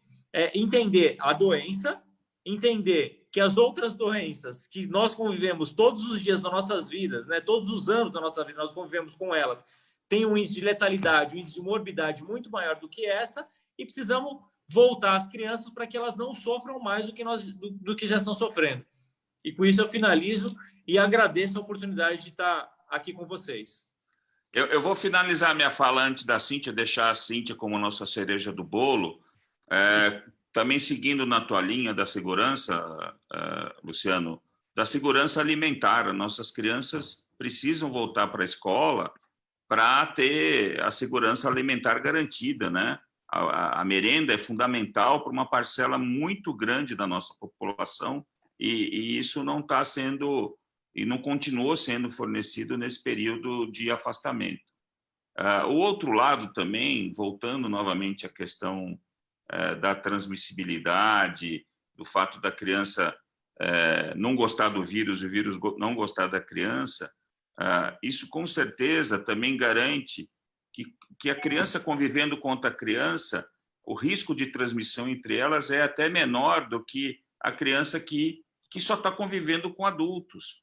Mas aí tem o professor, mas é um professor, às vezes você tem, a criança fica, né, sem um cuidador só e cada dia é um que pode, e esse que pode, às vezes, até acaba se expondo mais. Isso daí, na verdade, ninguém sabe, as pessoas estão chutando, as pessoas estão fazendo afirmações falsas, né, para criar o pânico e para criar exatamente essa massa de manobra que tem outros interesses. O interesse, com certeza, não é o seu filho, não é a sua família, né? E essa desestruturação tem outras finalidades, né? Então, a segurança total, só um pouquinho, Marcos, a segurança total, ela não virá com a vacina também. Vamos lá, nós não temos nenhuma vacina 100% eficaz, tá? A melhor vacina para a influenza tem 70% de eficácia, gente. Então, vamos parar com essa história que a vacina é a solução. A vacina também não vai ser a solução nem no futuro. Então, a gente precisa acordar, não é porque se botou esse pânico que as pessoas precisam se manter nesse estado, né, de hibernação mental. Chega disso, gente. Vamos acordar para a vida, vamos acordar para a realidade e vamos voltar às aulas com segurança, com protocolos, ouvindo as pessoas sérias, as pessoas que estudam, as pessoas que entendem do assunto, e não pessoas oportunistas que aparecem aí como as sumidades de um assunto que nunca estudaram, não entenderam, se estudaram e não sabem nada. Tá? O que apareceu de especialista, né? Meu Deus do céu, o que é isso? Tem um patrocinado pela uma emissora de televisão que tem um codinome de lixo, né? É brincadeira, né? E agora, só para finalizar, eu tive hoje... aquele Uno, o tal do Uno, né? Que ia ter mais de 1 milhão de mortes. É aquela loucura, né? Não, em detalhe, eu tive hoje numa dermatologista, né? Fui lá e fui levar o meu filho também. E ela me falou assim, Márcio, eu tenho um paciente que eu acompanho ele, um adolescente, problema de espinha e tal, há mais de 3, 4 anos. Ele esteve comigo no consultório semana passada, eu não reconheci ele. Era um camarada que fazia ele era atleta, fazia atividade física 4, 5 vezes por semana, parou de fazer, começou a comer errado, começou a engordar, e aí chegou todo obeso, cheio de cravo, cheio de espinha, sabe, com deprimido, e assim, o pessoal não está tendo essa noção. Agora, é aquilo que a massa de manobra, né? Lá na frente, infelizmente, a gente vai colher péssimos frutos por uma ingerência e uma má gestão do político. Novamente, para finalizar, Marcelo, muitíssimo obrigado. por você ter dado essa abertura aí para nos ouvir. Nós sempre dizemos o seguinte: o político ele não deve impor o tratamento precoce, mas ele tem que propor o tratamento precoce para o SUS. Tá? Essa batalha a gente está na luta já há muito tempo, muitas vidas se perderam, e aí vem o secretário de Saúde do Ceará, que o Luciano falou, que o mundo estava errado. Não, meu amigo, o mundo não estava errado, não estava errado, era você, estava errado, é você político que toliu a população mais humilde de ter um atendimento decente, de ser acolhido, como diz o Luciano, ser acolhido, né? Ser trazido do lado e ser aquele médico de beira do leito. Então, eu queria agradecer aí a oportunidade, que novas conversas possam surgir aí mais para frente, tá, Marcelo? Estamos à disposição, Pinho, Cíntia, Luciano, meus grandes mestres aí, né? Mas vamos ver a nossa cereja do bolo aí, a nossa Down Queen do plantão noturno, minha querida. Queremos todos ouvir você. Temos como voltar com a... Então, a volta às aulas ela pode ser segura, não é isso, Cíntia? Alguma dúvida disso? Nenhuma dúvida disso. Inclusive, eu queria, né, a experiência pediátrica. Aí vai dizer, poxa, mas se criança não tem doença, como é que ela tem tanta experiência no Covid? Então, para as mães, a minha experiência no Covid não foi nas crianças, foram nos idosos, foram nos adultos idosos, entendeu? Eu não tenho quase criança tratada com Covid. Não que elas não adoeçam, mas são muito, muito, muito, muito mais raras. Então, assim, você pode perguntar, acho que quem mais tem experiência em tratar criança com Covid é a Valéria de Marabá e a Luciane de Ariquemes, porque acaba que drena para elas lá, né? Enfim, com certeza, quem está na chuva vai acabar vendo. Mas é tão raro que a gente não tem criado essa experiência em cima das crianças, em cima dos adultos. Então, assim, isso demonstra que é seguro, né? A doença, ela não é comum na criança, não é grave na criança, e se adoecer, a gente trata. Tratamento existe para isso. Risco-benefício. Voltando ao infarto, você obstruiu uma artéria. Você vai trombolizar precoce ou você vai esperar perder o músculo?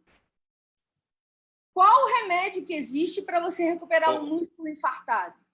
E aí Cíntia, e o que alguns falam, e a síndrome inflamatória multissistêmica pediátrica, né? Essa coisa raríssima, raríssima, raríssima, raríssima, né? Como justificativa. Olha, podemos ter a SIMP aqui, uma epidemia de síndrome inflamatória multissistêmica. Então, todas as síndromes inflamatórias multissistêmicas que eu vi foram de crianças em casa, presas, sem ir à escola, sem ir a lugar nenhum nos últimos meses. Se dentro de casa você pode pegar a doença, você pode ficar assintomático e, mesmo assim, ter uma doença posterior, o que prender as crianças em casa está favorecendo? Nada. Não está deixando de adoecer quem tem que adoecer. Entendeu? Então, é uma questão genética, né, Cíntia? Vamos colocar claro.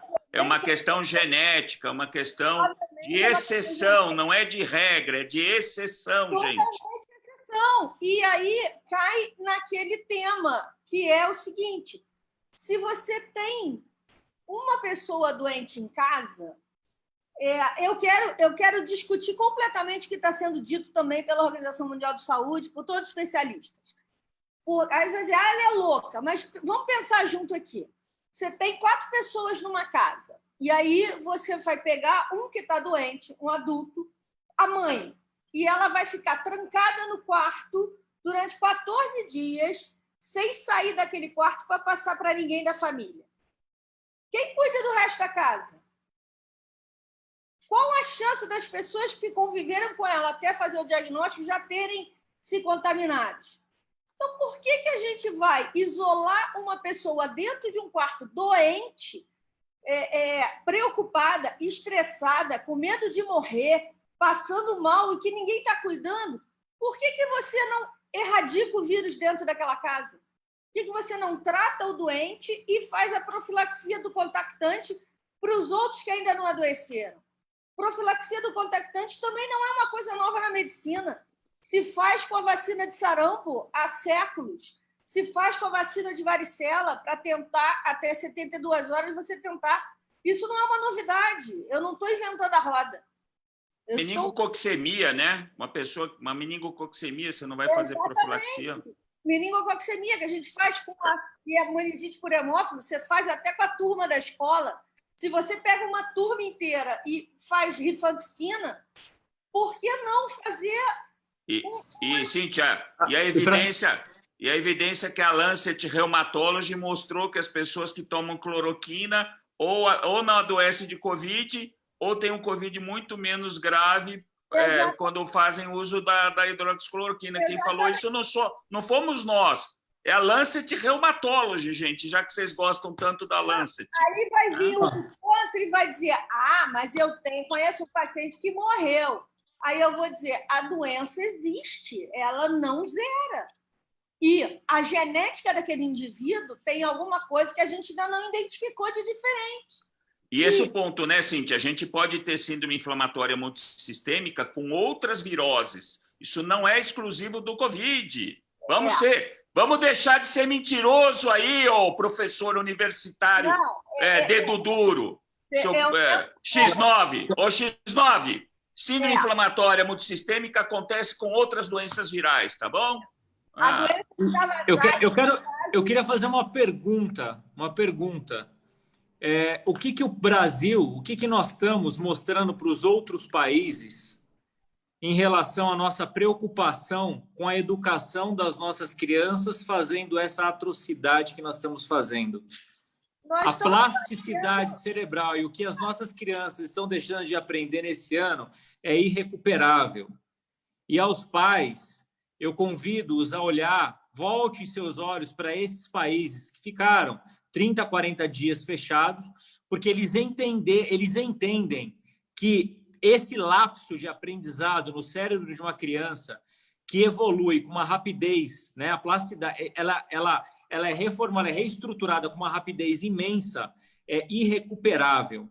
Então, olhem para esses outros países e quando te perguntarem que tipo de pai que é você, né, que está mandando seu filho para a escola, fala, não, eu sou o tipo de pai que me preocupo com a educação do meu filho. E que tipo de país que nós temos, o que nós estamos mostrando com essa atrocidade que nós estamos fazendo, privando as crianças de obterem conhecimento e um tipo de conhecimento, um tipo de lapso durante o desenvolvimento cognitivo dessa criança que é irrecuperável. Os países sérios ficaram 30, 40, alguns até 50 dias, 60 dias fechados. Mas eles voltaram rapidamente. 200 não. Eles voltaram rapidamente. O recado que nós estamos mandando para lá fora é justamente o recado que a pátria educadora dos governos anteriores sempre nos deram. Estamos nos últimos lugares do ranking do PISA, que é uma avaliação da educação brasileira. Entende? O recado que nós estamos mandando é justamente esse: queremos nos manter nos últimos lugares. Então, vamos fazer algo diferente. O meu convite é: vamos fazer algo diferente. Você, pai, você, mãe, seja preocupado com seus filhos, entenda esse momento do cérebro deles e mande seus filhos para a escola. Pressione esses gestores para que seus filhos voltem para a escola. Nós, aqui no Brasil, somos diferentes da Alemanha. Nós somos um país pobre. Temos complicadores muito maiores do que os alemães. Grande parte das nossas crianças ainda depende da escola para comer. Isso na Alemanha quase que não acontece. Temos agravantes em relação a eles. Então, Luciano, essa é a pergunta que eu deixo. Luciano, não é irrecuperável, meu querido, mas vamos começar um dia de cada vez. Vamos voltar às aulas. A gente pode ser criativo e recuperar um dia de cada vez, né? Vamos Uma voltar. Criança de 1, 2 anos de idade, vamos voltar. Nós teremos aí um grande desafio para recuperar isso. Mas nós somos criativos, nós somos brasileiros, nós não desistimos nunca.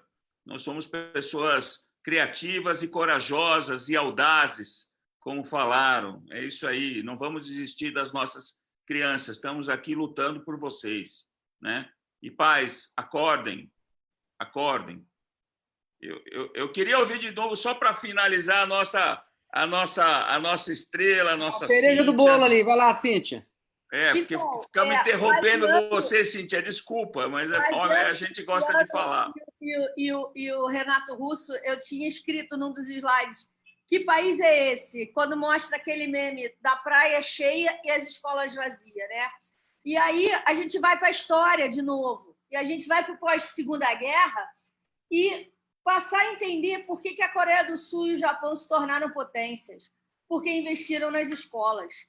Então, enquanto a gente não investir nas escolas, a gente não vai sair do estágio que a gente tem, porque a cultura é fundamental.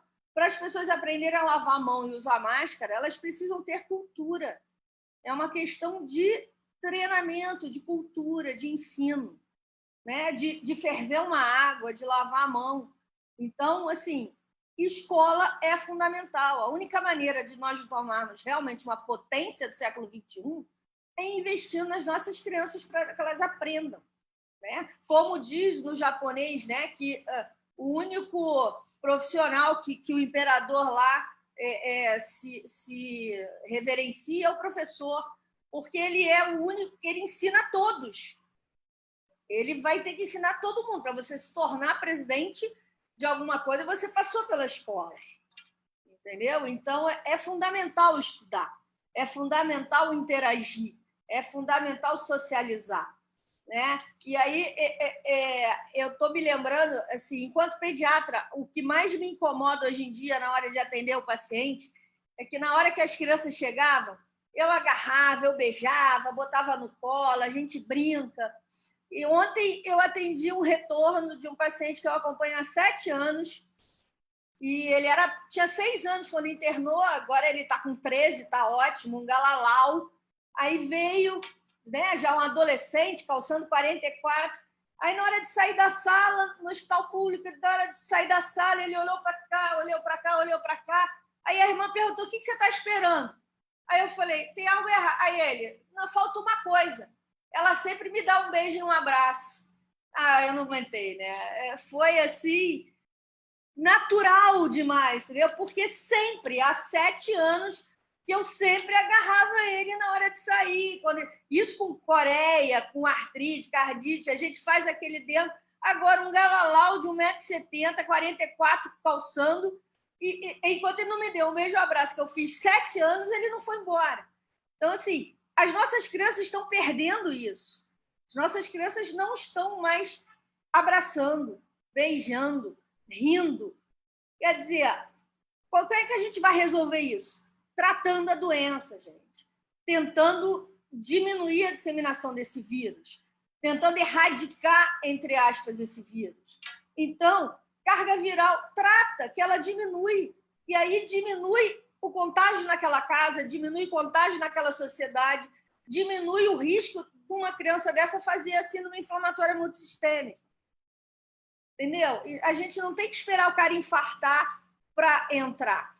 Se ele está só com uma dorzinha, a gente não dá OAS? Mesma coisa. A criança começou, o adulto começou a adoecer, vamos começar a tratar. E por que as pessoas também não estão criando experiência? Porque a gente só cria experiência vendo esse paciente todo dia, ou a cada 2 dias, ou falando com ele todo dia.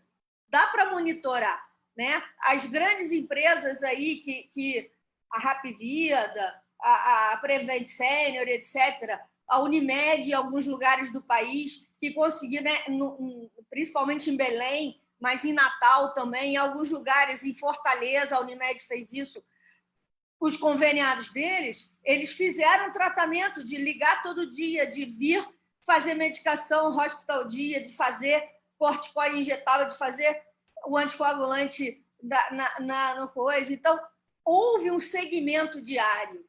E aí a gente esbarra no problema que a nossa saúde está desmontada, está desmobilizada. E ficou mais fácil comprar respirador do que treinar médico para atender. É muito mais barato. A gente vai falar de farmacoeconomia, né? A gente sabe que cada $1 gasto por exemplo, em esgoto, em saneamento básico, você economiza $4 no custo da saúde. Quer dizer, clínica de família, posto de saúde, atendimento, né, nas comunidades, isso faz a diferença. E é mais barato do que um respirador mecânico, que tem a sua indicação, mas é lá no final, né? É o funil. A base você consegue tratar de maneira mais barata. Um tratamento de fase 1 dá R$60. Para o governo vai dar 30, 40. Quanto é mesmo um dia de CTI? Quanto é mesmo um dia de respiração? Parte de 5 mil por dia. O cara fica 2 meses internado. Então, assim, todos os motivos do mundo para a gente falar em tratamento precoce. Não perder vidas, não gastar dinheiro, não rasgar dinheiro, não emburrecer a população, não deixar de socializar, não deixar de ver os seus pais, seus avós, porque ninguém pode interagir. Então, vamos interagir de máscara, vamos lavar a mão, vamos tomar um profilático, mas vamos fazer alguma coisa. Esse que eu acho que era o recado que eu estava aqui presa, né? Vamos tratar, gente. Tem que tratar. Vamos fazer profilaxia. Ah, mas eu vou tratar toda a síndrome gripal. Qual o problema? Qual o risco? O risco de você internar e gastar 5 mil por dia, botar um tubo e o cara ficar 2 meses internado com risco de morrer? Gente, não tem como botar na balança. Não tem como você dizer que é ruim você tratar precoce, você intervir, você zerar a carga viral, você fazer profilaxia. Eu só consigo ver benefício. Agradeço o convite. Acho que a gente tem que fazer isso em todas as cidades, todos os estados. A gente tem que discutir, a gente tem que chamar as pessoas que estão tendo experiência para falar. E constranger, né? Constranger os gestores que estão enganando a nossa população. Né? Vocês deveriam ter vergonha na cara, vocês deveriam ter vergonha do que vocês estão fazendo com a nossa infância. Isso é uma vergonha. Pelo legislador, pelo gestor e nem pelo judiciário, com guerra de liminares, que é outra coisa. Que também não...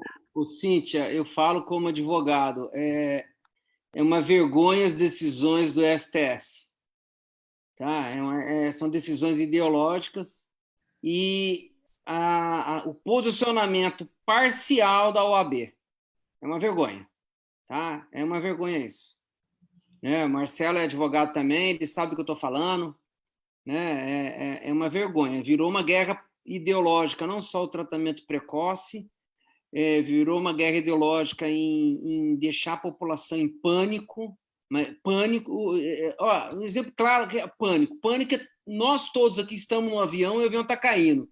Adianta chorar, adianta rezar, adianta berrar, vai todo mundo cair. Isso é pânico, entendeu? A galera esses polícios botaram a população em pânico e, olha, isso vai cair na conta, viu, Pinho? Ou agora ou no juízo final, essa conta vai cair. E o que faz aqui, paga aqui. Não é esse de outra vida, não é aqui. É a lei do retorno, meu caro. A lei do retorno. Estão acabando com as crianças, emburrecendo a fase mais gostosa. Quem aqui de nós não adorava, né? Bolinha de gude, carrinho de rolemã, etc. Então, estão emburrecendo as nossas crianças com essas decisões ditatoriais, tá? Ditatoriais, de não abrir uma escola. Assim, eu nunca vi isso. Abre-se bar, abre-se praia, abre-se tudo e a escola não abre, né? É o fim da picada isso. Novamente, Marcelo, aí sou muito grato a você, tá? Nós todos aqui, o que nós precisamos mais é que nós possamos ter esse tipo de conversa educativa para abrir os olhos dos pais que, infelizmente, a mídia marrom, né? A mídia tem emissora de televisão que você liga ela, o Covid pula da emissora em cima de você, né? Porque só isso se ouve, né? Eu brinco, às vezes eu estou dentro do hospital e falo, desliga essa... Ih, quase que saiu o nome. Desliga esse planeta aí, Terra aí, esse troço redondo aí que faz plim-plim, senão você vai pegar Covid, né? É impressionante, né? Eu que agradeço, doutor Márcio, doutor Luciano, doutor Pinho, doutora Cíntia. Sei que a vida de vocês é uma loucura, uma correria. Então, para mim, mais uma vez, e para todo mundo que assistiu, é uma honra, é um privilégio poder debater com tanta qualidade, com tanto profissionalismo, com tanta ciência, com tantos dados. Para mim, eu me sinto honrado e espero poder, algum dia, retribuir tudo aquilo que vocês vêm fazendo aqui para mim e para todas as pessoas que estão nos assistindo aqui pelo Facebook, que vão nos assistir novamente. Então, é uma honra, um privilégio, mais uma vez. Muito obrigado a todos vocês. Uma ótima noite a todos que nos assistiram. Quase 2 horas de live, então passou assim, num piscar de olhos. Isso diz que é um tema instigante, é um tema que precisa ser colocado, as pessoas precisam entender. A gente vive num Estado democrático de direito, as pessoas precisam ter liberdade, o Estado não pode e não deve interferir nas nossas vidas. Obrigado, gente. E a gente tem direito de opinar, né, Marcelo? A gente tem direito de falar, né? Essa é a liberdade de opinião aqui. Quem discordar da gente, que discorde, mas com argumentos, né? Na marra não vai ser. Não.